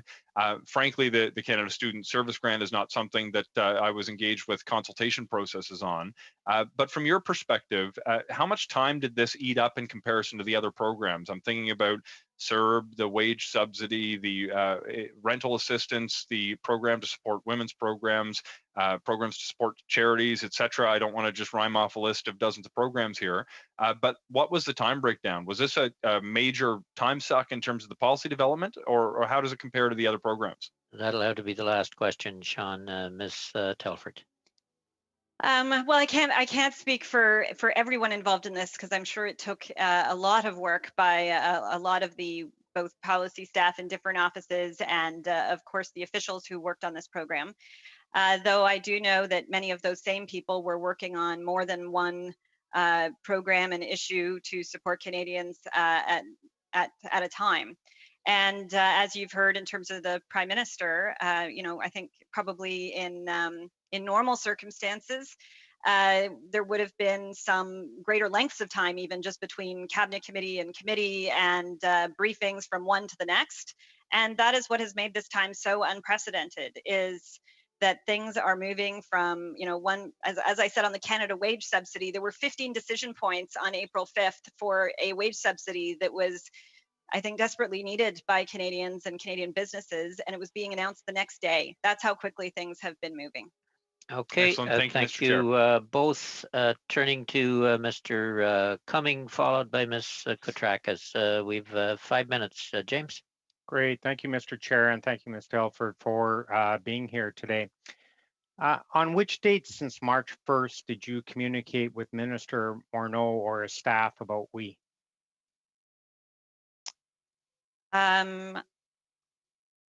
I don't know if you mean ahead of the cabinet meeting. I don't believe on any dates. And you'd mentioned, you had suggested before that you're aware of the Morneau's connection with the daughter with the book, but I just want to clarify, you were unaware of any travel that Minister Morneau might have taken, or the family travel? That's right. But given what we know now with the Morneau's direct involvement in this project and his failure to recuse himself and this illegally sponsored paid travel from the organization in question, do you think the minister should step down? I think some of the things you're saying have not been determined at all. And I believe the Minister of Finance has already said that he wished he had recused himself. He's apologized for that, and does not believe there is a conflict beyond that. But that is for the conflict commissioner to spend time on, and everyone has agreed to cooperate fully. When did you become aware of WE's April 9th proposal? April 9th proposal. So this is the Canada Summer Student Grant proposal. Is that right? That was their initial proposal about social entrepreneurship. Right. So it was in a very large briefing package that we received on April 20th, ahead of an April 21st briefing. It was actually Annex 9 of that package when I looked back to get some of these things straight for all of you. And actually, that that annex ultimately was never followed through on and was turned down in terms of that proposal. And what was contained in that large briefing package? What were the specifics that were in it? It was so large because that was the package that led to the $9 billion announcement by this government to support students. So that included everything that was in that. It was, and that was again being briefed on the 20th for an announcement that was coming within hours, let alone days. So related to that April 9th proposal, did anyone in the PMO communicate with Ministers Morneau, Chagger, or Ng about that proposal? I'm sure that policy staff, as they do on every issue that is coming up within the government, we're talking to each other between ministers' offices. Can you provide the staff members that were communicating regarding that proposal? Can I provide? I'm here on their behalf, so I'm happy to take a question on it if you'd like. So you wouldn't know what level of communication there was regarding that proposal between those ministers' offices? Was it one person? Was it lots of chatter, or what was the extent of the discussions with the other ministers' offices? Look, that was a proposal that ultimately is not one that this government proceeded with, and that the Prime Minister's office did not approve. So there was obviously analysis done to that extent, and there would have been conversations between the different ministers' office to come to that determination. The issue there, though, is that they submitted a proposal, and then lo and behold, we submits another proposal. So was there any instructions back to those departments or to we to come back with a modified proposal? The way in which the first proposal came through in terms of a briefing note that I saw, it was actually recommending from our policy team to not proceed with that proposal. That was the total sum of the advice on that proposal, was that we not proceed on it. The last question, Mr. Cumming. So when was the first time that you communicated with Minister Ng about we or the Kilburgers since March 1st? I don't believe we have communicated about we or the Kilburgers in that time period at all. Okay, you got time for one more, James? That was a quick question, a quick answer. Go ahead. So you don't believe, or you don't know whether you or your staff or anyone in the department had any kind of discussions with Mary Ng about we since March? Oh, I thought your previous question was about me. So I personally did not have a conversation with Minister Ng about that proposal. I would have to, I'm unaware of staff having spoken directly to her, though I suspect they did speak, as I already said, that they would have been speaking with her office on that proposal. Okay, thank you both. We'll now turn to Ms. Koutrakis and then on to Ms. Goodrow and Mr. Julian. Ms. Koutrakis. Merci, Monsieur le Président. Merci, Katie, Madame Telford, d'être ici avec nous cet après-midi. Unis ou We Charity a envoyé la proposition d'entrepreneuriat social au gouvernement en avril 2020. Étiez-vous au courant de cette proposition à l'époque? Were you aware of that proposal at the time? So are we talking about, I just want to make sure I'm talking about the right, are we talking about the social entrepreneurial proposal? Exactement. Okay, merci. So I was not aware when it first came into the Prime Minister's office. As I said, there was advice that came through from our policy team, and just to provide a little more on that. The reason that, one of the reasons in terms of not proceeding with that proposal was actually it seemed like it might be a better program fit from a recovery standpoint, perhaps, but it wasn't the right thing at this time. Right now, we are focused on emergency measures and we needed emergency measures to support students. And that was the phase we were in from April, and we continue to be in. Et compte tenu de l'importance et la portée de la bourse canadienne et services aux étudiants et de la rapidité avec laquelle le programme a été élaboré et mis en œuvre, le Premier ministre et le ministre des Finances auraient-ils pu se retirer complètement du processus décisionnel?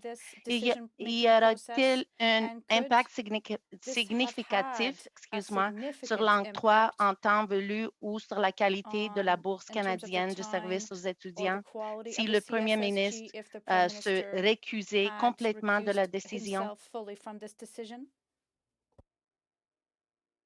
So both the Prime Minister and the Minister of Finance have said that they wish that they had recused themselves.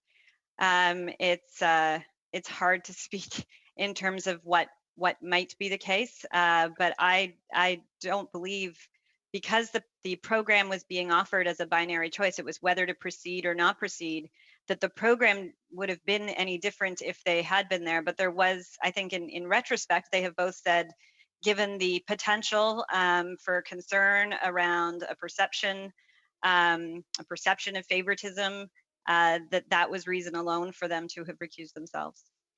And can you please describe how a program of similar size and scope as the CSSG would be designed, outsourced, and administered under normal circumstances? Can you compare that process to the process used to determine how this program would be outsourced and implemented given the current crisis situation we are facing? So I'm not sure that it would be any different if we were in a non-crisis time or a non-pandemic crisis time, except for one very big factor, which is obviously that things were moving very, very quickly, and the volume of work that was being done. We had people working from their homes, obviously, and everyone was separate from each other and having to work right around the clock. I mean, it was 15 to 20-hour days, 7 days a week. So those were some not insignificant differences that don't explain anything other than to say, I think those were the true differences between now and perhaps a normal time. I would also just add that there have been, both during this time and in the past, but several examples during this time as well, where, and I believe the Prime Minister may have referenced these, at least one of them, that there have been many other examples of using third-party organizations, working and partnering with third-party organizations to be able to help deliver programs during this time. And my final question, Mr. Chair, if I may. Can you expand, Ms. Telford, on the lessons learned throughout this process and comment on how these lessons will be applied going forward to avoid similar confusions or perceptions of conflict of interest? What more can we put in place in all cabinet members and especially for the PM? So I think as I said in one of my earlier answers, a reflection that we've had is knowing that this crisis is ongoing, is how even within a crisis we ensure that we are adding layers of protection, adding rigor to the process, and not even if it means slowing down slightly, despite the fact that we still need to move very, very quickly to support Canadians and need to continue doing that. And finding that right balance. This has obviously given us a pause to make sure that we keep improving. Okay, thank you both. Ms. Goudreau, we're down to a 2.5 minute round. Bonjour, Dorothy, Monsieur le go Président. ahead. J'ai omis, là j'espère que le temps compte pas, j'ai omis de vous dire que pour le reste de cette séance, je cède la parole à mon collègue, Monsieur Fortin. Okay, well, I'll not take that time from ideas. Mr. Fortin, you're on. My apologies.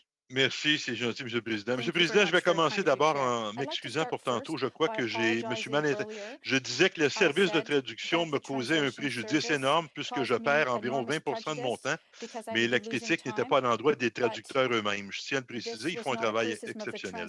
Ceci dit, Madame Telford, vous nous dites que si c'était à refaire, vous croyez qu'il y aurait lieu d'améliorer les mécanismes de protection pour qu'une situation comme ça ne se reproduise pas. C'est étonnant quand on sait que c'est la troisième fois que le premier ministre se fait prendre et qu'il y a eu un problème semblable avec l'Agacan au début. Comment se fait-il que ces mécanismes-là n'ont pas déjà été améliorés depuis les événements de l'Agacan? Given the Aga Khan misadventure. As I said in my opening remarks, and I think I've said in a couple of answers already, I think we always need to be working to improve and to find different ways to make sure that we are being as careful and cognizant as possible, even of just the perception of any favoritism or conflict or anything else. And I think we've been reflecting on that, and we are going to keep working hard to improve, and we will be working with the ethics commissioner and taking any advice that they have as well. On est d'accord avec ça, c'est certain, Mme Telford. Ce que je ne comprends pas, c'est comment ça se fait que ce n'est pas déjà fait. Mais bon, ceci dit, M. Trudeau et M. Morneau se sont tous deux excusés de ne pas s'être récusés au moment de la décision. Ils disent regretter de ne pas l'avoir fait. Quel est votre avis à vous? Êtes-vous d'accord avec eux qu'ils auraient dû se récuser à ce moment-là? Of course, I supported both of them in terms of their statements to Canadians. Donc, vous êtes d'accord avec le fait qu'ils auraient dû ne pas participer aux décisions octroyant ce mandat-là à We Charity. Vous êtes d'accord?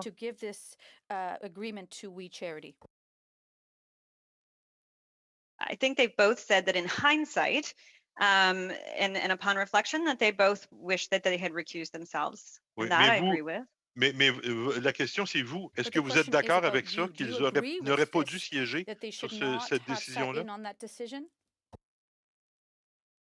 I think I'm answering your question, sir. I support both the minister and the prime minister in what they said. OK. Last question, Mr. Fortin.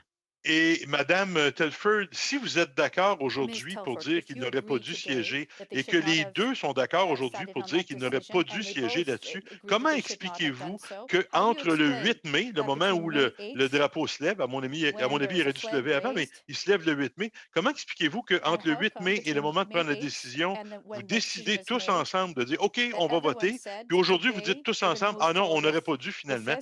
Comment expliquez-vous ce changement-là? They're saying that they should not have. How do you explain that change? I think at the time, and I would just take you back to what we talked about in terms of what we were aware of at the time. The Prime Minister has, actually when he became leader of the Liberal Party, he disclosed all of his financials and proactively disclosed all of his previous paid speaking engagements in a way that I'm not sure that any political leaders have done in the past. And it's something we'd been very, very transparent about. I knew that he had never been paid to speak for any We Day or We functions. I similarly knew that all of Sophie Grégoire Trudeau's work, and since the Prime Minister, since we were in government, that none of that had ever been paid, and that we actually had clearance from the Ethics Commissioner for the role that she had taken on. And so there wasn't discussion of conflict at that time. Okay. Then we'll go on to Mr. Julian, 2.5, 3 minutes, Peter, and following Mr. Julian will be Mr. Morantz. Mr. Julian.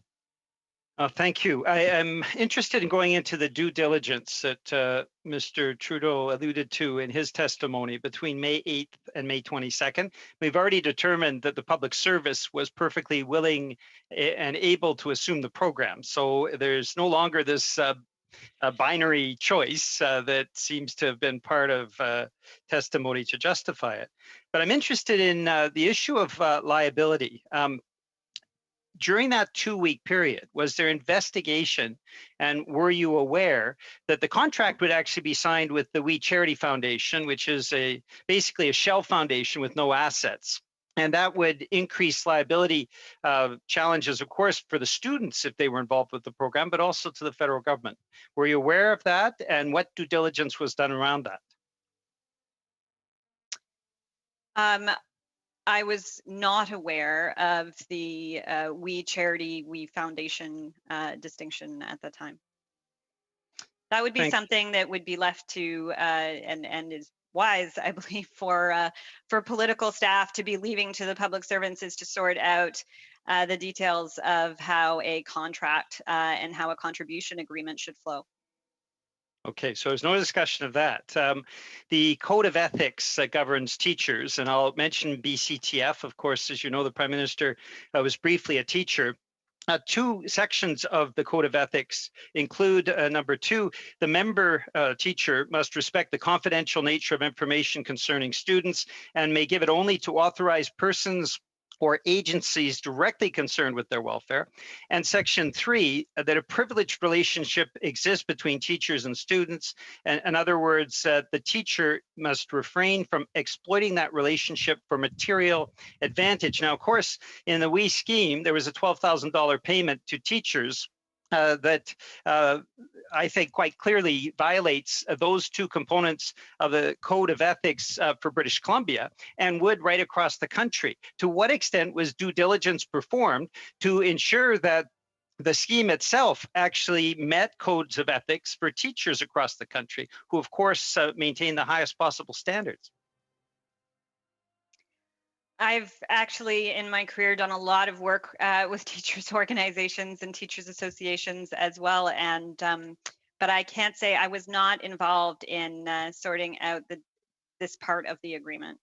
So Ms. Telford, who was in the room? Who was making these decisions for this proposal? Who was in the room? Are you aware of the people that made this decision? Because the public service obviously says that they could have done it. All of this mess has blossomed forward and no one seems to be wanting to take responsibility for it. Who was in the room? I think you've actually spoken to quite a number of the people who are in the room, Mr. Julian. I think you've spoken to some of the senior-most officials, and you've spoken to the Minister of Diversity, Inclusion and Youth. So I'm not sure how you're confused on that. What? I'm not confused. I'd just like to know, are you aware of who was in the room developing the scheme, and can you provide those names to us? Ms. Telford? I would have to look into that with the clerk of the Privy Council, but I believe that you've actually already spoken to all of the key people who would actually be able to answer that exact question for you. Okay, thank you all. And now we'll turn to, I have Mr. Morantz on my list. Is he next to Mr. Polyev? Okay, Mr. Polyev will be followed by Mr. McLeod. You have 5 minutes, Mr. Polyev. The WE charity says that it had authorization to begin implementing the program on May 5th. Did anyone in the PMO speak to the organization on May 5th? Yes or no? Yes, I already stated that. Who? I'm here on behalf of my staff. Who? And I'm happy to answer any questions you might have for them. Is there a question you have for them? Yes, I'd like to know their name. What is your name, sir, or madam, whoever it is? So you don't have a question for them. You just would I like do. their name? Please. It was our Director of Policy, Rick Tice, a very long-time, hard-working political staffer in this town. Rick Tice, okay. And was that the only conversation the PMO had with the WE charity or its associated groups? No, as I previously stated, there were a handful in, How many? In total. Well, a handful usually suggests around 5. I don't have an exact number. There were a few interactions around the time members did launch that? of the announcement. Which staff member? Give Ms. Telford time to answer Mr. Polyev. Ms. Telford. There was some back and forth that is perfectly normal and actually expected around the time of the launch of the program. Okay, so we'll get we want their names, and we expect that you will submit their names. Will you give us the names? Yes or no? I can get back to you. Yes or no? Will you give? I can look into that. Okay, so you're obviously trying to cover up who they are and their identities. No, so we're I'm onto something to here. Answer whatever questions you might have for them. I have a question right now. Is there anything that might have happened in the conversation with Rick and we that would have alerted we that they could begin implementing the program on May 5th? Ms. Telford. Yes or no? No, I don't believe so. And actually, as I already stated, he actually redirected the organization, which he had a very general discussion with them on, and he redirected them to ESDC. Okay, that's interesting because they claim that the ESDC is we're told is the one that then told them they could start working on May 5th. Very strange because the Prime Minister claimed that the decision was not made in Cabinet until May the 22nd. So if the PMO was not directing the work to begin, then who told we that they could start working on a project that didn't exist, would not go on to exist for at least another 12 or 13 days? Ms. Telford, you have about half a minute. So as one of your colleagues already asked me about this, and I will repeat my answer, which is that the program only launched at the end of June, and in terms of the details of how the program was constructed in the... Mr. Polyev, give the witness time without interruption, and we give her equal time. Go ahead, Ms. Telford. The program was announced at the end of June, and in terms of the details around the contribution agreement, I would refer you back to, and I know you've already spoken to them, officials from the department who were involved in that. Right, so your office spoke to we on May the 5th, and May the 5th is the day that we believed it could start spending money and implementing the program. Is that just a coincidence? Ms. Telford. This policy staff person in our office did what they do all the time, yes or no? Which is take phone calls from stakeholders. He took a phone call from a stakeholder and redirected it to ESDC. No? It wasn't a stakeholder. It was a group that was implementing a taxpayer-funded program on behalf of your government, one that hadn't even been approved by Cabinet. So I asked you if it was a mere coincidence that we began implementing this program on the day that it spoke, the group spoke to Rick in your office, and you refused to answer that question. Ms. Telford, you will have about 30 seconds to answer this, and then you're going to have to split 30 seconds between the two of you. The floor is yours, Ms. Telford. I can't speak to how the contribution agreement constructed the details around how they looked back at that time period, because I do believe it was that. In terms of the conversation involving my office, it was a general discussion that was then redirected to ESDC. It actually was as simple as that. Well, it sounds like the PMO directed the ESDC to give go-ahead for the program to begin on that very day before Cabinet even Cabinet even that approved. Is not true. Before Cabinet even approved the decision. This is the timeline you're expecting us to believe, that the Prime Minister would not approve this in Cabinet until May the 22nd. Even though a month earlier, the department had told the charity that it had the go-ahead, that it would receive the program. And 2 weeks earlier, before that Cabinet decision, they would begin working on it. That timeline is not just hard to believe, it is chronologically impossible. Mr. Polyev, that'll end your round. I will give Ms. Telford ample time to reply in detail if she likes. I would just add that on May 5th, to add to the things that happened on May 5th, that was the day that this proposal went to the COVID Cabinet Committee. And so it's possible officials were in touch with them in and around that, but I can't speak to that. What I can speak to is what I know, which is it went to Cabinet Committee that day. It then came to Cabinet on, or was going to go to Cabinet on May 8th, and it was then that we were first briefed on that. Okay, thank you both. We'll go to Mr. McLeod, and who is up next from the official opposition? You can give me a hand in a bit. Mr. I'll be McLeod. Mr. Chair in the next round. Mr. Morantz, okay. Mr. McLeod, you have 5 minutes, sir. Thank you, Mr. Chair, and thank you for the presentation today and for joining us to answer the many, many questions. There is a lot of work that's been happening on this issue. As I mentioned to the Prime Minister, we've had now 5 meetings on this study. I think there's probably going to be 2 other committees if they're not already in place. Looking at this, reviewing it and studying it, and all this is happening in the middle of a pandemic. And after every session that we have, I always get a lot of calls and people asking me about certain concerns they heard or certain issues that they don't understand or to explain things. So you mentioned a couple of times now the COVID committee. Could you just maybe elaborate a little bit on what they do and what their responsibilities are? My first question.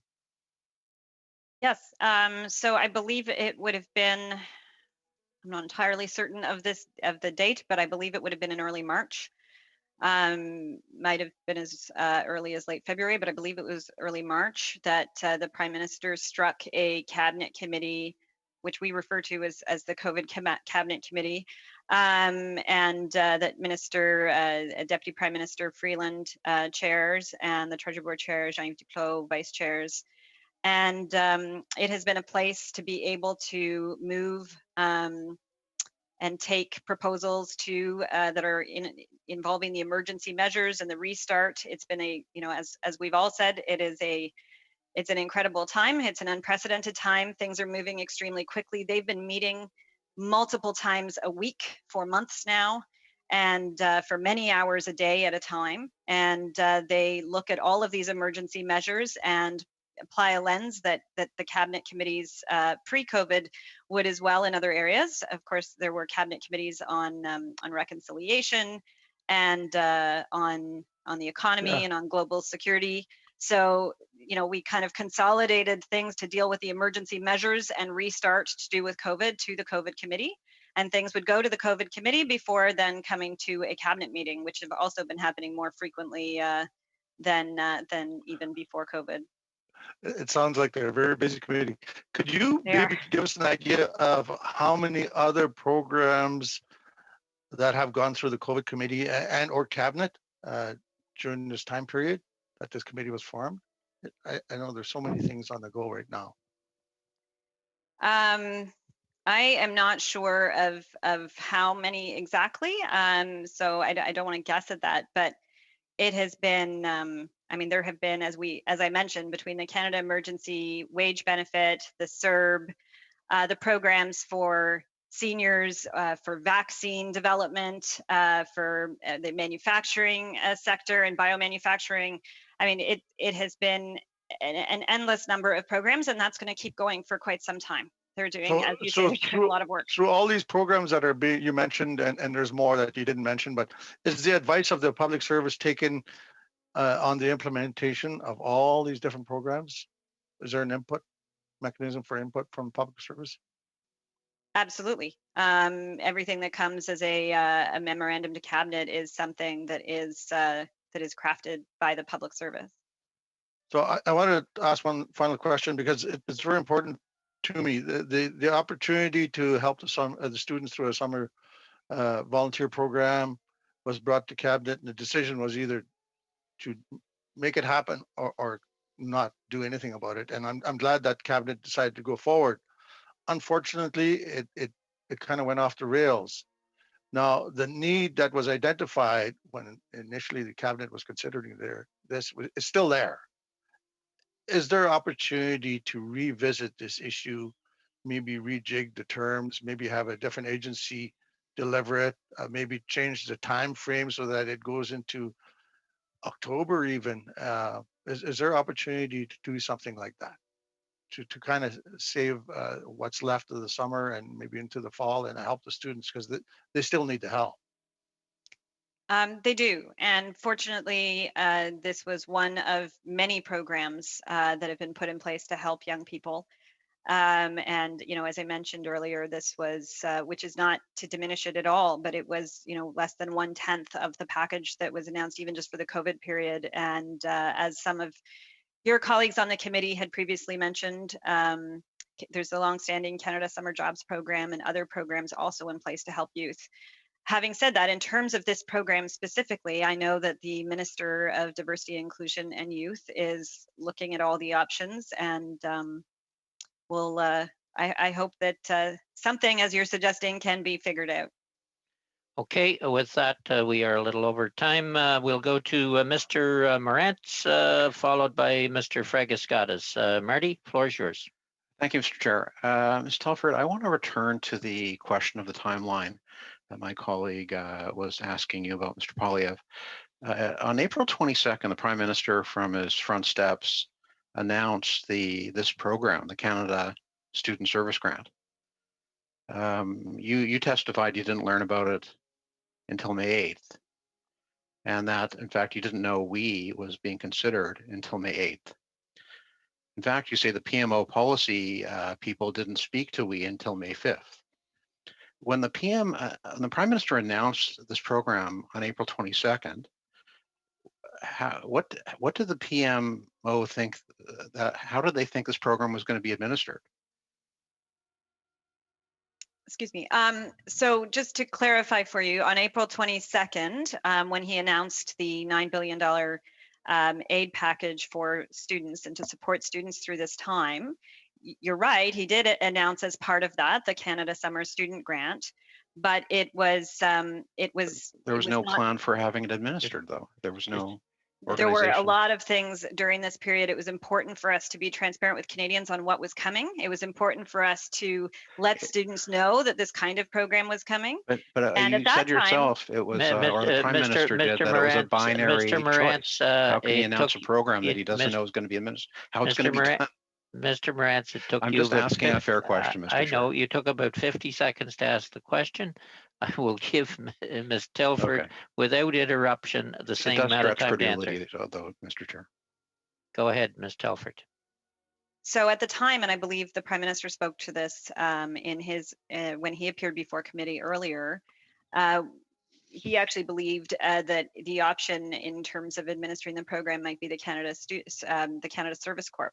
That he'd long been looking at and working on, and was actually, I think a bit disappointed much later when he learned that the only way it could be done was to go to a third-party organization for the purposes of this summer. So in other words, the Prime Minister announced a program, a $9 billion program, part of which is the Canada Summer Student Benefit, and really had nothing nailed down as to how it would be delivered.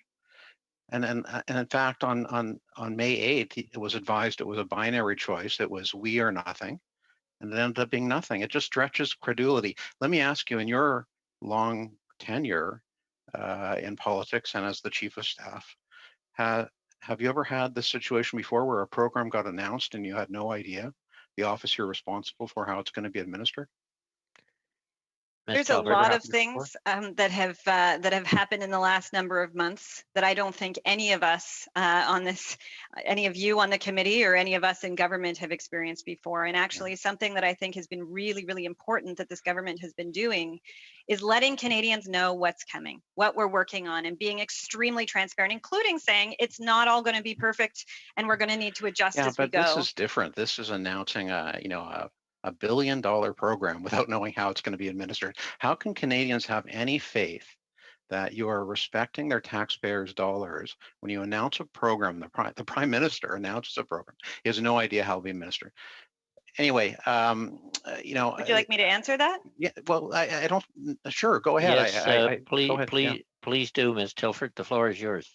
I think Canadians can have faith in how this government is delivering, because of what the supports that they're feeling, the fact that this government is being responsive, the fact that when the CERB and the wage subsidy weren't as simple and generous as maybe it needed to be, we made sure to make those adjustments. And you know what? Yes, for students as well.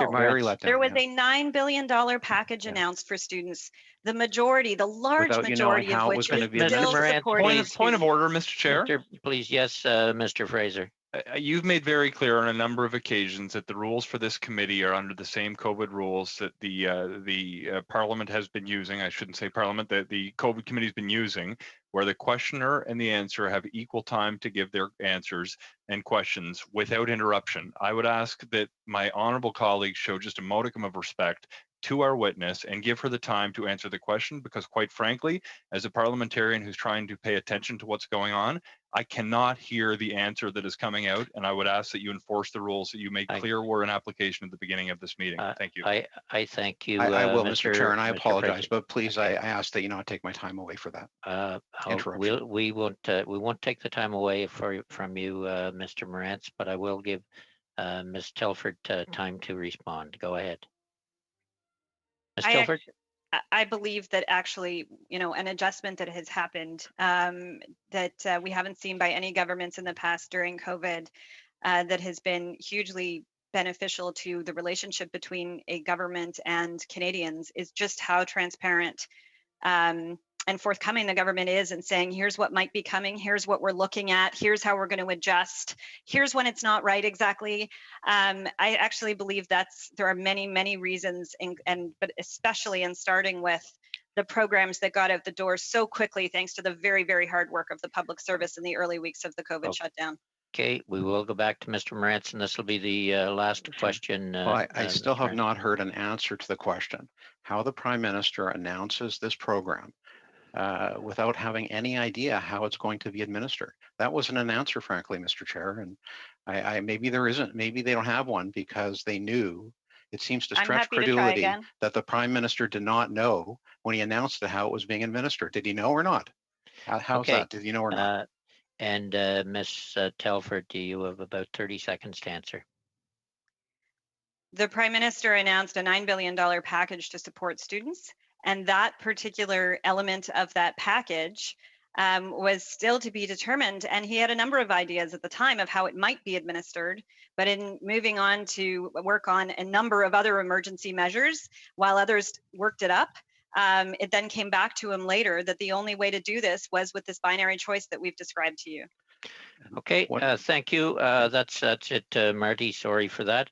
Thank you. We'll go to Mr. Fragiskatis, and then it will be Mr. Fortin for 2.5 minutes, Mr. Julian, and if it's okay with the committee, I would allow Ms. May in for 2.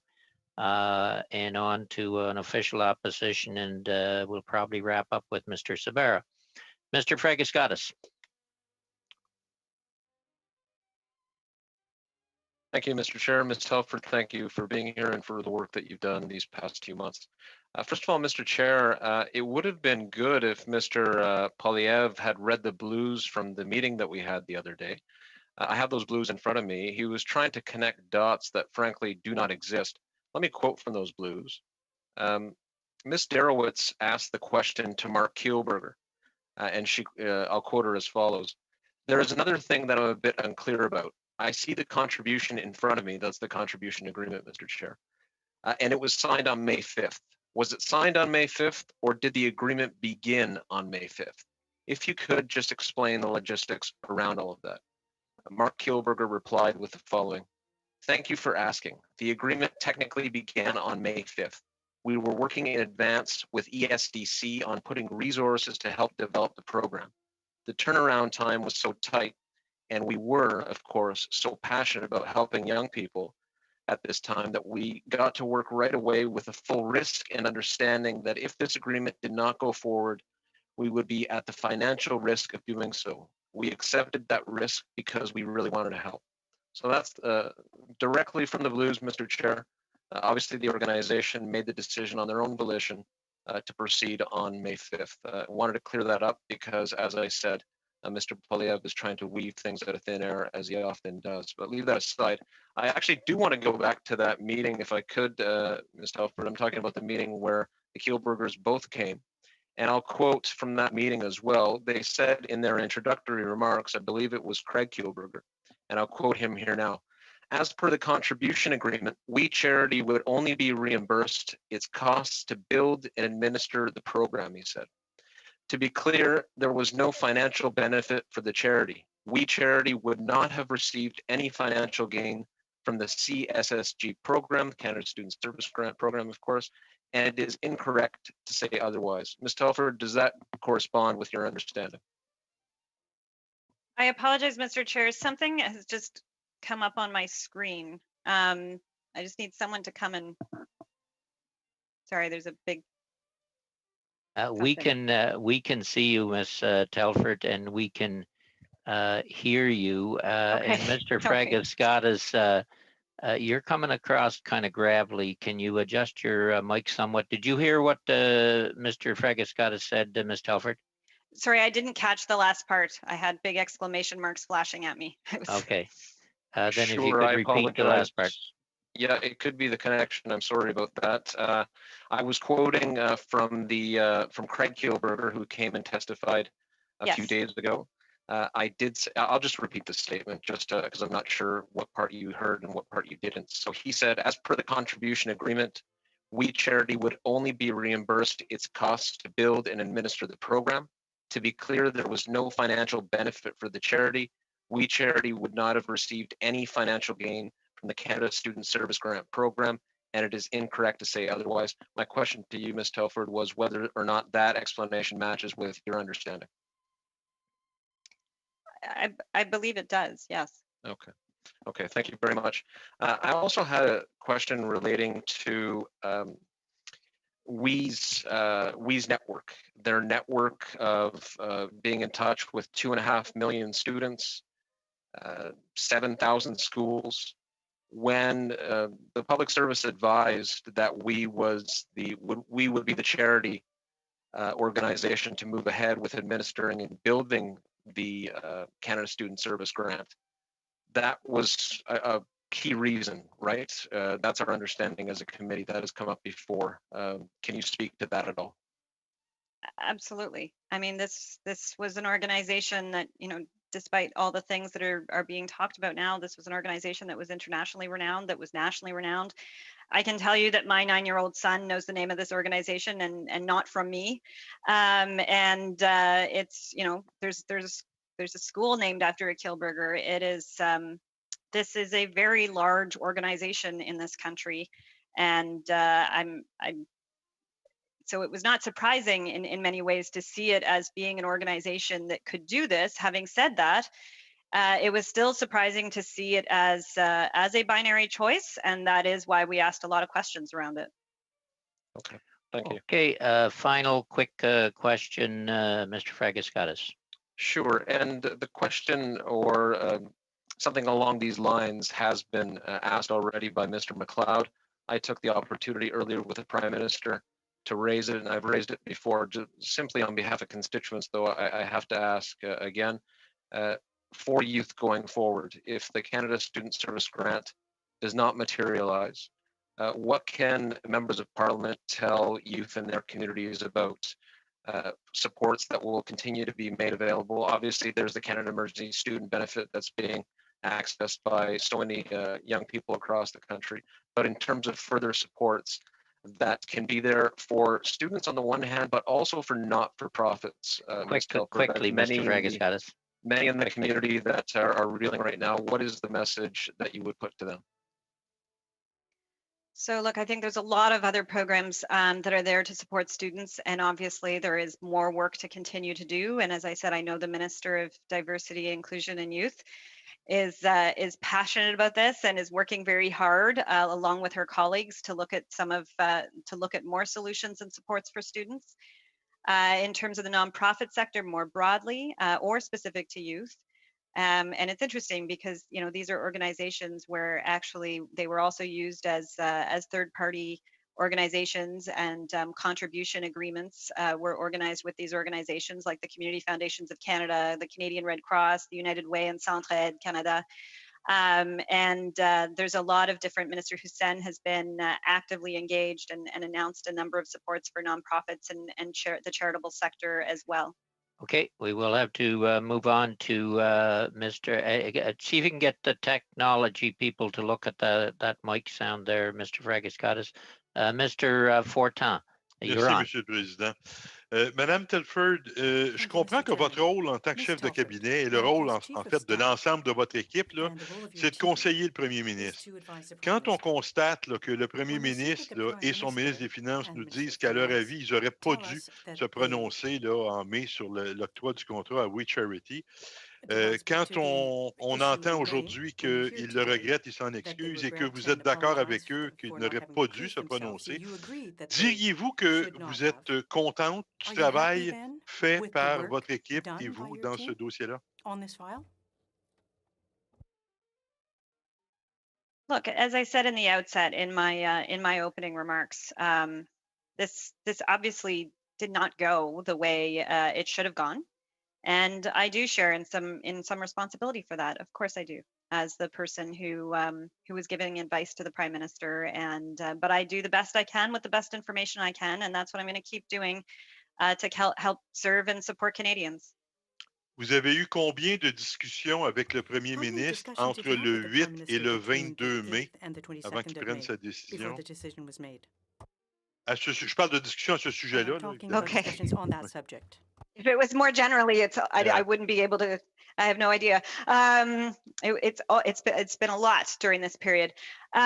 Specifically on this subject during that period from May 8th to the following cabinet meeting that it went to 2 weeks. It was about 2 weeks later. We certainly had a briefing again ahead of the next cabinet meeting, and then there was another briefing. I believe just before that as well, where we took a longer period of time to go through the details. Qui participait à ces briefings-là? Who participated in those briefings? It's pretty usual. It's the senior officials within the Privy Council office, as well as senior staff within the Prime Minister's office. Et tous ces gens-là n'ont pas pu empêcher le premier ministre de se prononcer pour octroyer un contrat à We Charity le 22 mai, alors qu'il reconnaît aujourd'hui qu'il n'aurait pas dû le faire, qu'il aurait dû se récuser. Personne n'a réussi à le convaincre de ne pas le faire. As I've already stated, we spent our time trying to ensure that due diligence was done on this, that this was the right thing to do to support students at that time. And we knew the facts as we knew them at the time in terms of the Prime Minister's having spoken at some events, and in terms of Sophie Grégoire-Trudeau's connection to the We organization, and we knew that had been cleared, and so there wasn't a discussion on conflict at that time. Et que le ministre des Finances avait voyagé sur le bras de We Charity, payé par We Charity, vous saviez ça aussi? You knew that as well? No, we did not know that or discuss that at that time. Okay, thank you both. Mr. Julian, floor is yours, and we'll be followed by, if it's okay with the committee, Ms. May. Mr. Julian. Thank you, Mr. Chair. The Prime Minister's testimony seems to be collapsing like a house of cards. First, he said he didn't know anything. Then he said, well, we did all our due diligence, but to date, we've not had a single indication of what due diligence was done. These positions were advertised as volunteer jobs, and yet that, of course, would violate both minimum wage laws across the country and labor standards legislation. To what extent was due diligence done on this project, on this scheme, to actually assure that it was in conformity and legal according to minimum wage laws and to labor standards across the country? Ms. Telford. Look, a memorandum does not go to cabinet without due diligence being done, and it was then held up so that extra layers of due diligence were done to ensure that everyone felt comfortable recommending it to cabinet a second time. And as I've already said, this didn't go the way it should have gone, and there are additional layers and layers of scrutiny or questions, knowing what we know now, that would have been good to ask at the time, but we didn't. We only knew what we knew then. Has the RCMP contacted the PMO, any officials in the Prime Minister's office so far since the scandal broke? No. OK. Je vais passer en anglais, en français maintenant. Là, c'est la troisième fois que ça arrive. Et le Premier ministre dit après la première controverse, si j'avais à refaire ça, on aurait fait ça différemment. J'aurais parlé avec le bureau de la commissaire dès le début pour faire prouver tout ce qu'on est en train de faire et tout ce qu'on a fait. Effectivement, rien de cela s'est produit. Alors, ma question est simplement, pourquoi?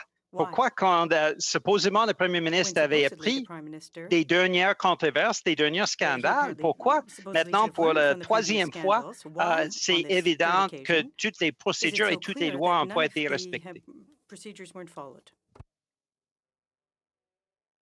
We talk to the Ethics Commissioner's Office all the time, or I wouldn't be able to tell you that we received clearance from the Ethics Commissioner's Office for the work that Sophie Gregoire-Trudeau was doing with the WE organization. And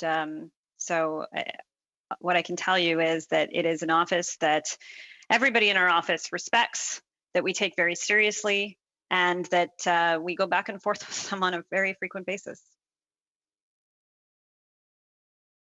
Mr. Julian?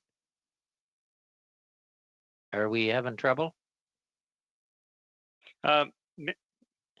Non, merci, Monsieur le Président. Là, effectivement, la question est bien simple. Qui est responsable au bureau du Premier ministre pour s'assurer que les lois ne sont pas bafouées et que les lois sont suivies? C'est qui est responsable? Est-ce que c'est le Premier ministre? Est-ce que c'est vous? Qui est la personne responsable pour ce bafouillage des lois qui gouvernent notre pays? Ms. Telford, and that'll be the end of that round, Mr. Julian. Ms. Telford. So I will repeat what I stated before, which is that the Prime Minister has never received any payment, any income of any kind from the WE organization, both before and since becoming Prime Minister. And that was something we were clear on, that we had gone to the Ethics Commissioner in terms of the potential involvement. We went before there was any involvement. We got it signed off ahead of time in terms of Sophie's involvement, in terms of podcast, in terms of potential travel, in terms of potential expenses. And so we take those steps very seriously. Okay, thank you. Do we have any objection to allowing Ms. May in for a couple of minutes? And who do I go to in the official opposition after her if she's allowed to question? Barrett. I see you, Mr. Polyev?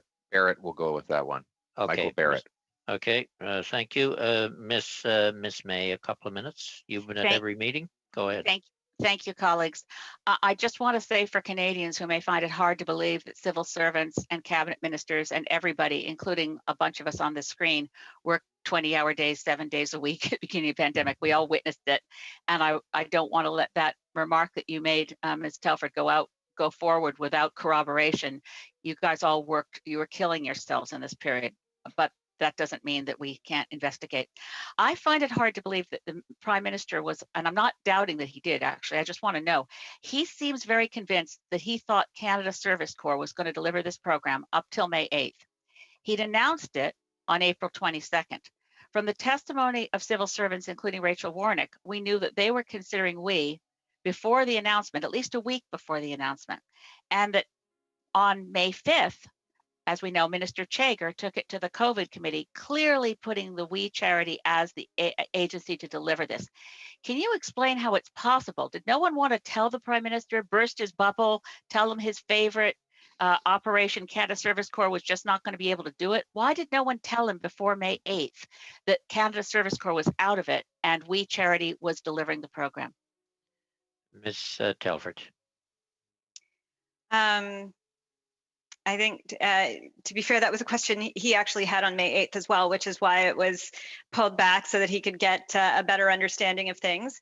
And it partly speaks to the speed and the volume of work during that period, as well as other events during that period that I know I don't need to remind anyone about. It has been an incredible time, above and beyond the pandemic in terms of what this country has been having to go through.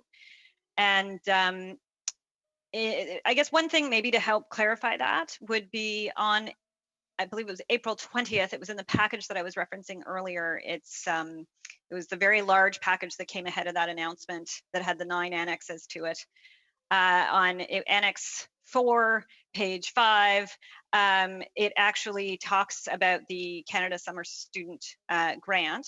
And in it, it talked about the need or the potential need at that point, because that was all that was written into it at that time, the potential need for a third party to be able to make this work.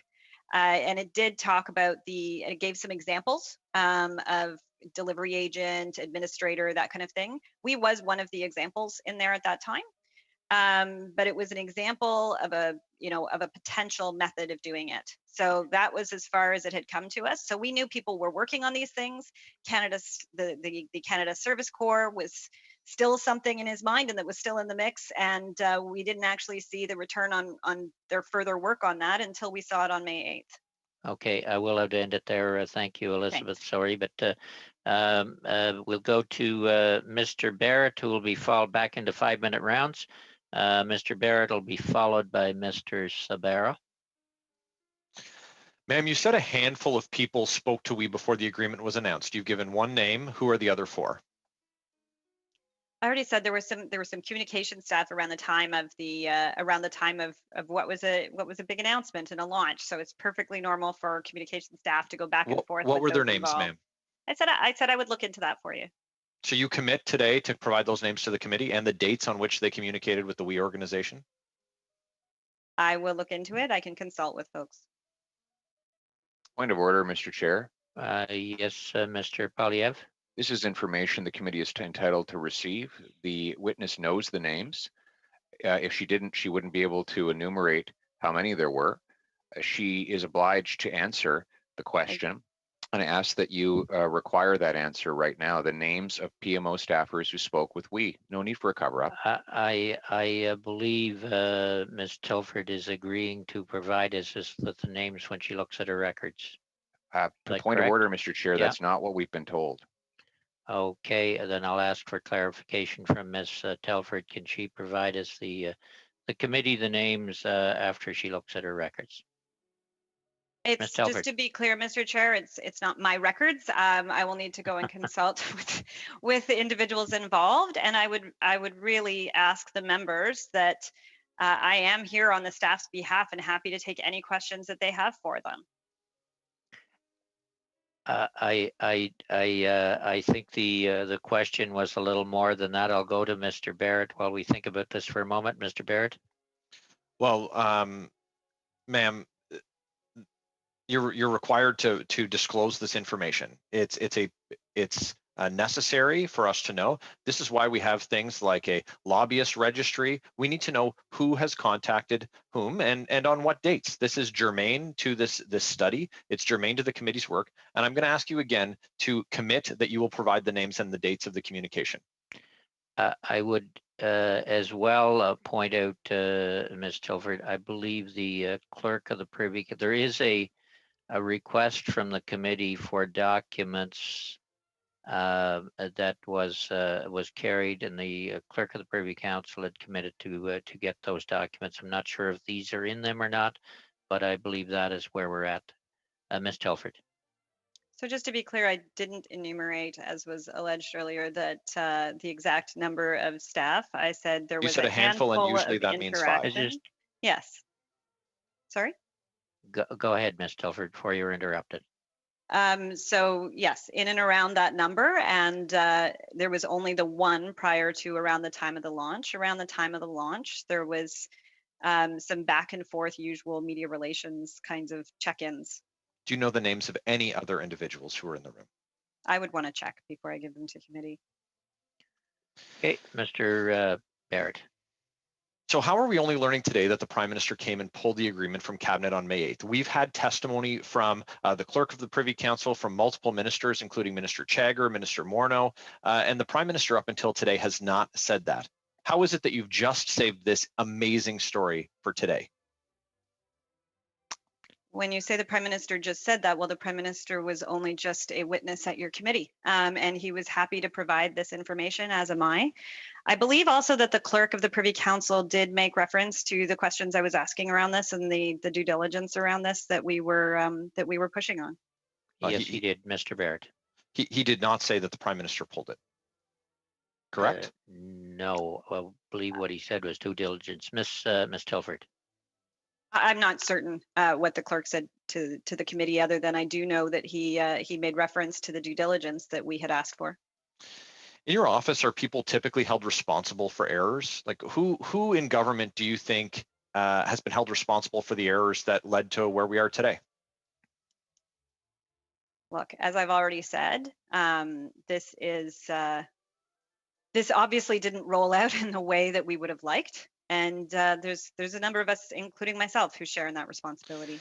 If this committee ordered all communications, emails, and texts between PMO and we, would you comply with that order? Like, this was a commitment made by your government when you came to office that that the PMO would release this type of information freely. Will you hide behind cabinet confidences and the Access to Information Act, or will you disclose this information?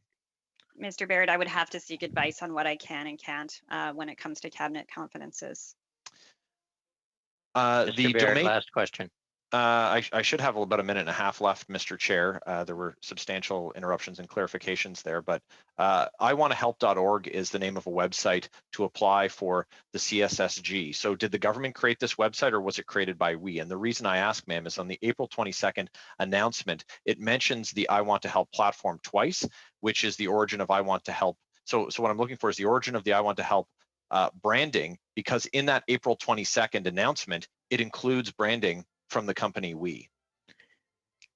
Ms. Telford, and you will have one more question. You are correct. There was interruptions. Ms. Telford, if you could answer that, and we'll go to one more question from Mr. Barrett. Sorry, I don't know the answer to that. Well, in fairness, ma'am, I'd ask that you commit to undertaking to provide that answer to the committee. And I guess my last question would be that between those dates that you mentioned before and were referenced by one of the other members, what between May 8th and May 24th, what allowed you and the Prime Minister to take this project from yellow to green? Having the opportunity to have a longer conversation with senior officials and senior staff around why it did come back the way that it did. As per one of your colleagues in the committee's question earlier, there had been different thoughts around what this might look like when it was first discussed. And so we wanted to have a better understanding of that.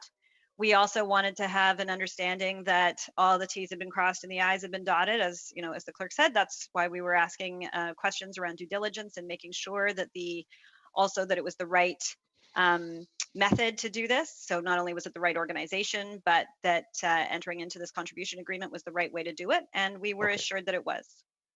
Thank you both. Mr. Sabero, you have 5 minutes. Thank you, Mr. Chair, and thank you to the committee members for asking all these insightful questions today. Ms. Telford, thank you. Nice to see you this afternoon. First question: what process is in place in the office, in your office, in relation to consulting on issues of ethics? So when staff start here, and oftentimes before they start in these roles, it was certainly the case in my situation, and I know in others, we sit down with either the ethics commissioner themselves, as was the case for me in 2015, or with one of the officers in the ethics commissioner's office to go through what all of the different considerations are in starting these positions. There's a number of other documents. We have a head of HR, and they make sure that there's a number of other documents that are reviewed by staff, and when they're starting, so that they're onboarded appropriately. And we encourage all staff all the time to take all ethical matters extremely seriously. We are in privileged seats serving Canadians here, and not only now, but at any time. We're all very privileged to be and honored to be in the roles that we're in serving Canadians. And so we take that very seriously, and we encourage everyone, when they've got a question, to check, to ask, to go to the ethics commissioner, to talk to one of the senior staff about it, and we can help them if we know any history on it. But ultimately, it's always, that we try to go to the ethics commissioner when we can to get clarification, or to go to the Privy Council office. But most importantly, it is ensuring that everyone is onboarded properly, and that we follow all of the different interpretations and advice that comes from the ethics commissioner's office. And when we're not sure, we check. Okay. Mr. Sabero. Thank you, Mr. Thank you, Ms. Telford, for that very clear answer. In terms of due diligence, because the word due diligence has come up quite a bit, and our government has put in place a number of programs that are helping Canadians from coast to coast to coast. And if we see, the Canada Emergency Response Benefit, which is being delivered through the Canada Revenue Agency, or we see the Canada Emergency Business Account, which is being delivered through our financial institutions, everything from small credit unions to the big banks.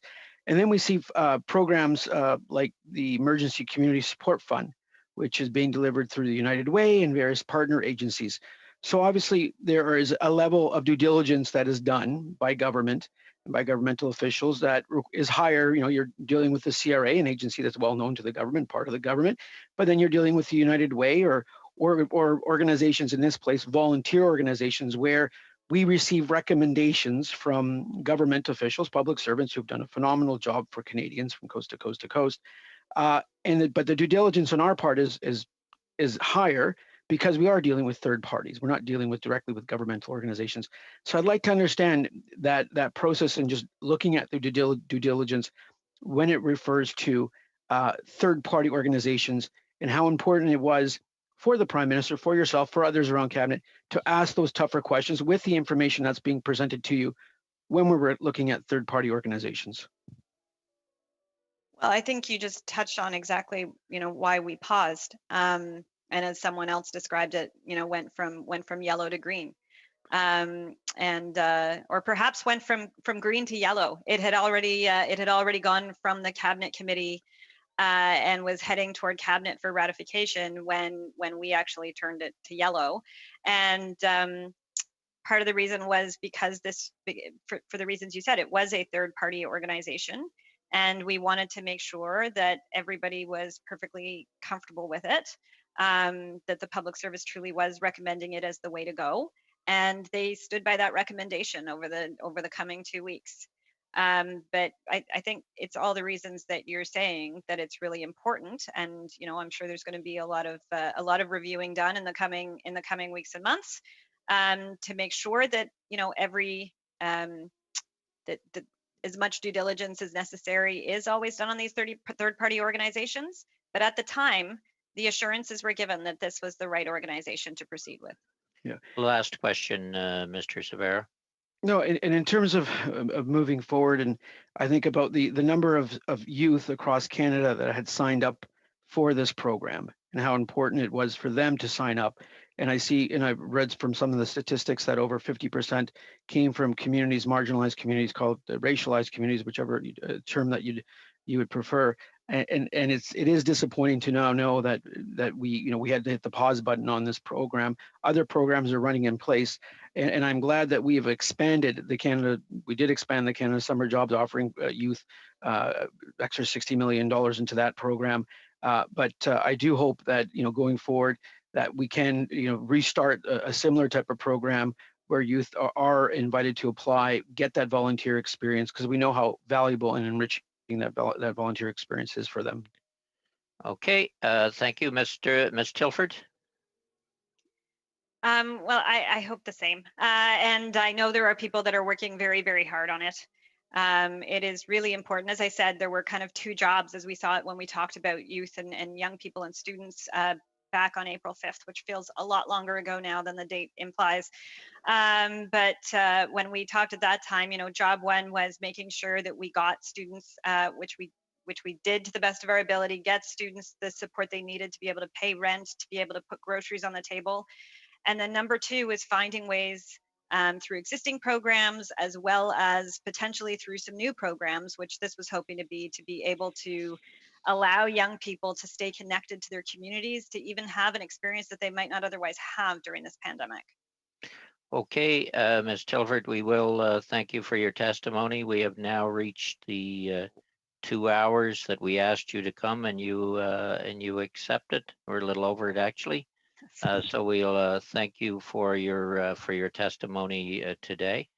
And I would also, before we close off, certainly like to thank the translators, Library of Parliament folks who have worked so due diligently this week in order to make all these meetings that we've had possible. So with that, Ms. Telford, you're free to go.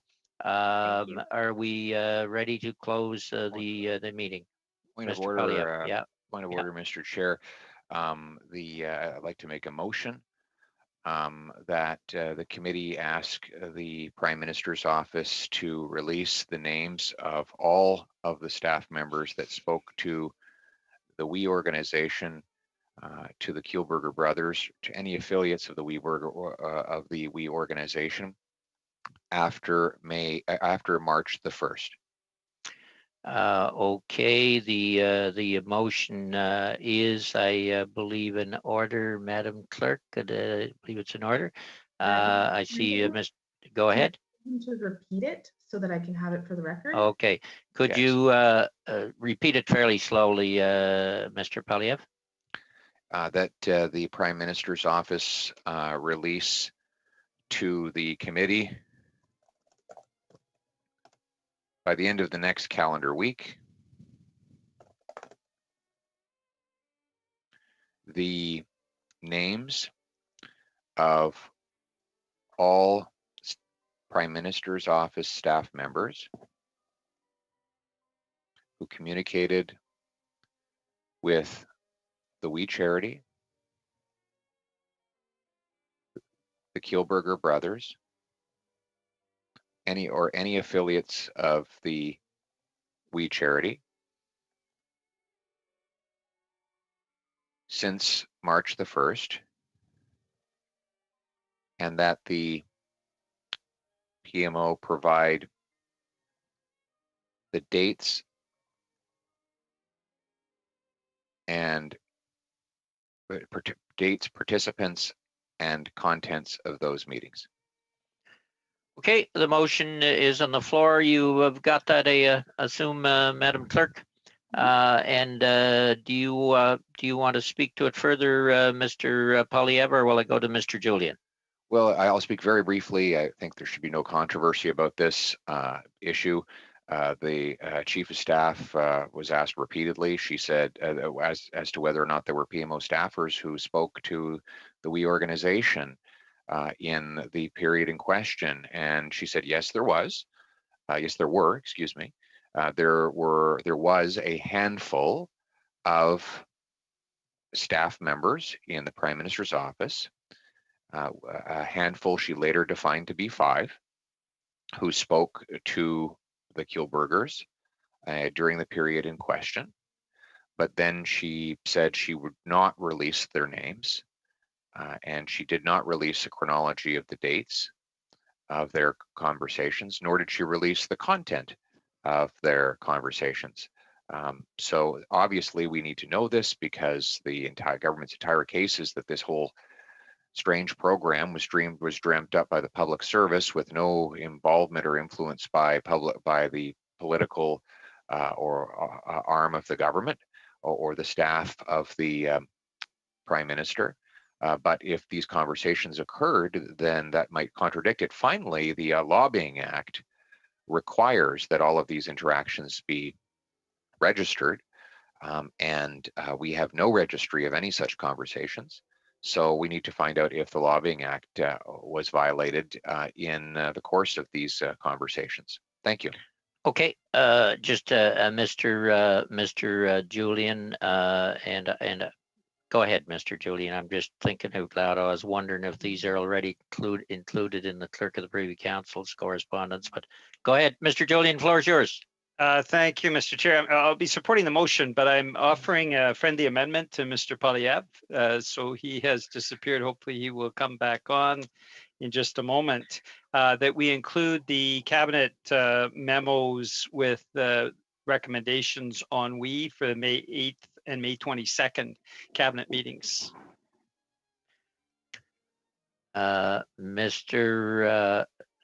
Is that a friendly amendment, Mr. Polyev? You're muted. I love that, but you go ahead. All right. Thanks very much, Mr. Chair. It is a friendly amendment. Okay. Then, Madam Clerk, I expect you got that as amended. I see Mr. Mr. Francesco, Mr. Sabera's hand up, and who else was yelling? Anybody else want in? Before we move on, sir, can I just make sure that that's in addition to the end of the motion? Correct? Okay. And can I just get it right, including the cabinet memos for May 8th and May 22nd? Concerning the WE recommendations. Okay. Yeah. Okay, so I have Mr. Sabero, and if there's anybody else, let me know. Okay, and Ms. Zerowitz, Mr. Sabero. Thank you, Mr. Chair. And as we sit here, and I believe it's the 4th or 5th hour of, consecutively on the second day, and this afternoon, obviously, we had testimony from the Prime Minister of Canada, who came for 90 minutes to committee and answered many questions, and I thought clarified many issues and that I wanted to hear about. And we also now had the Chief of Staff to the Prime Minister come to committee for 2 hours, answer many questions, provide clarity to many of the issues that have been raised and asked, and questions asked.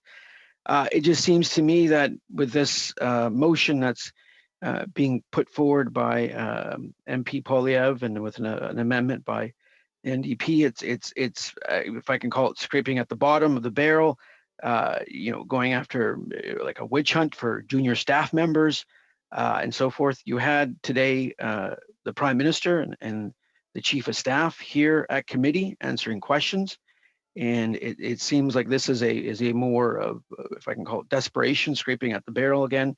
And that's my view of it. Plain and simple. We've heard testimony over the last several weeks, extensive testimony about the program, about how the program came about, the recommendation that was provided via for a third party, that it went to cabinet, that further questions were asked, and this to me is an unnecessary scraping at the bottom of the barrel by the opposition. Thank you, Chair. Okay, I have Ms. Zerowitz, and is there anybody beyond that before I go to the question? Ms. Zerowitz, you're on, and then we'll see see if anybody raises their hand. Thank you so much, Mr. Chair. Literally, I think Mr. Sabara was reading my brain.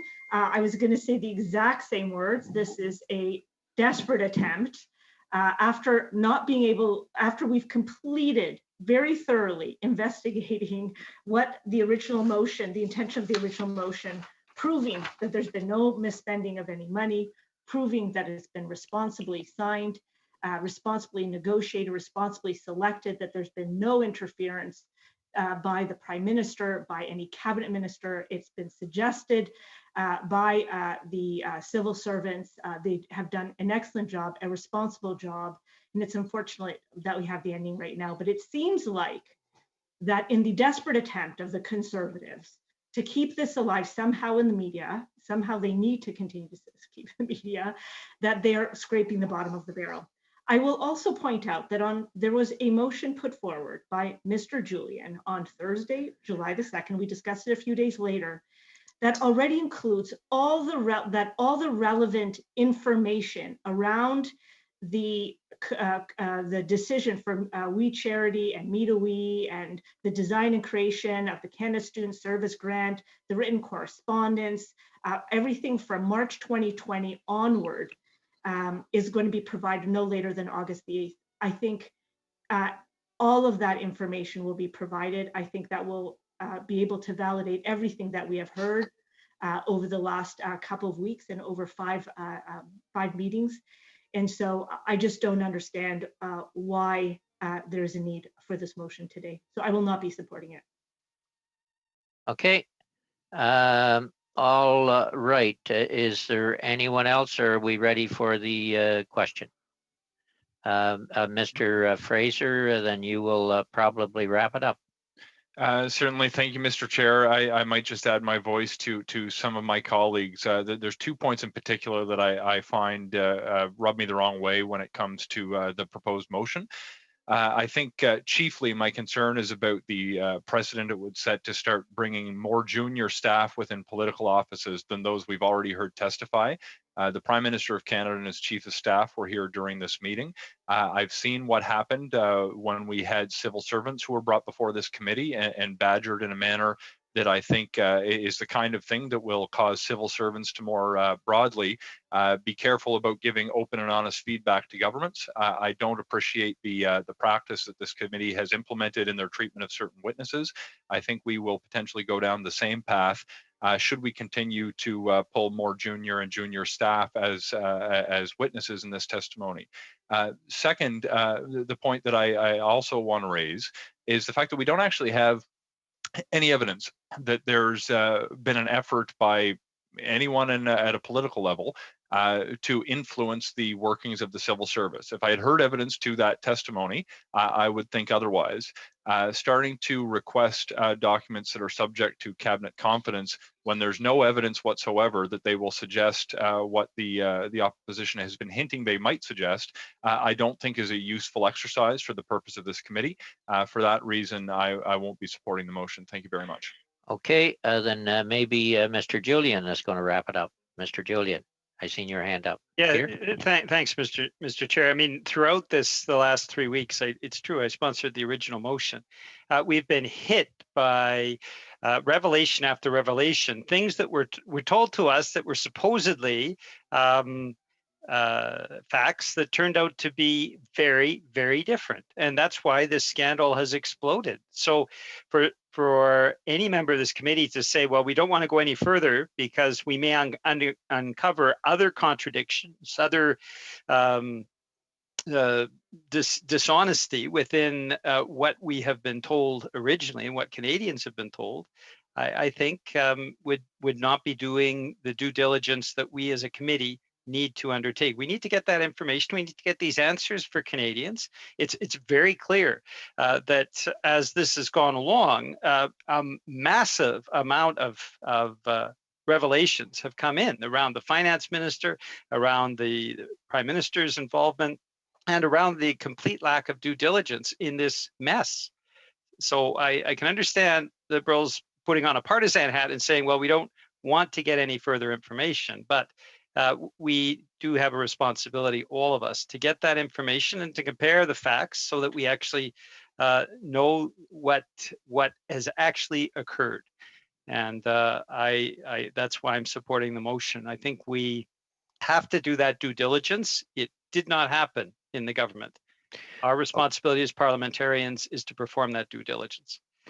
Okay, Madam Clerk, if we could go to a recorded vote, the list is in your hands.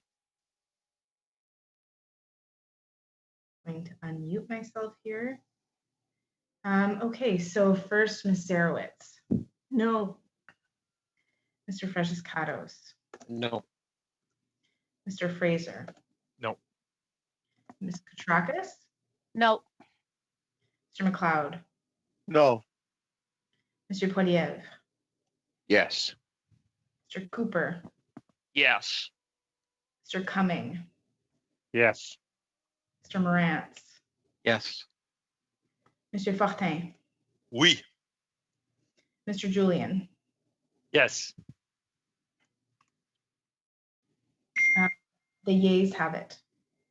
Okay, then the motion is carried and that information will be passed forward. So we in a position to adjourn. Point of order, Mr. Chair. Yeah. I promise this will be my last one.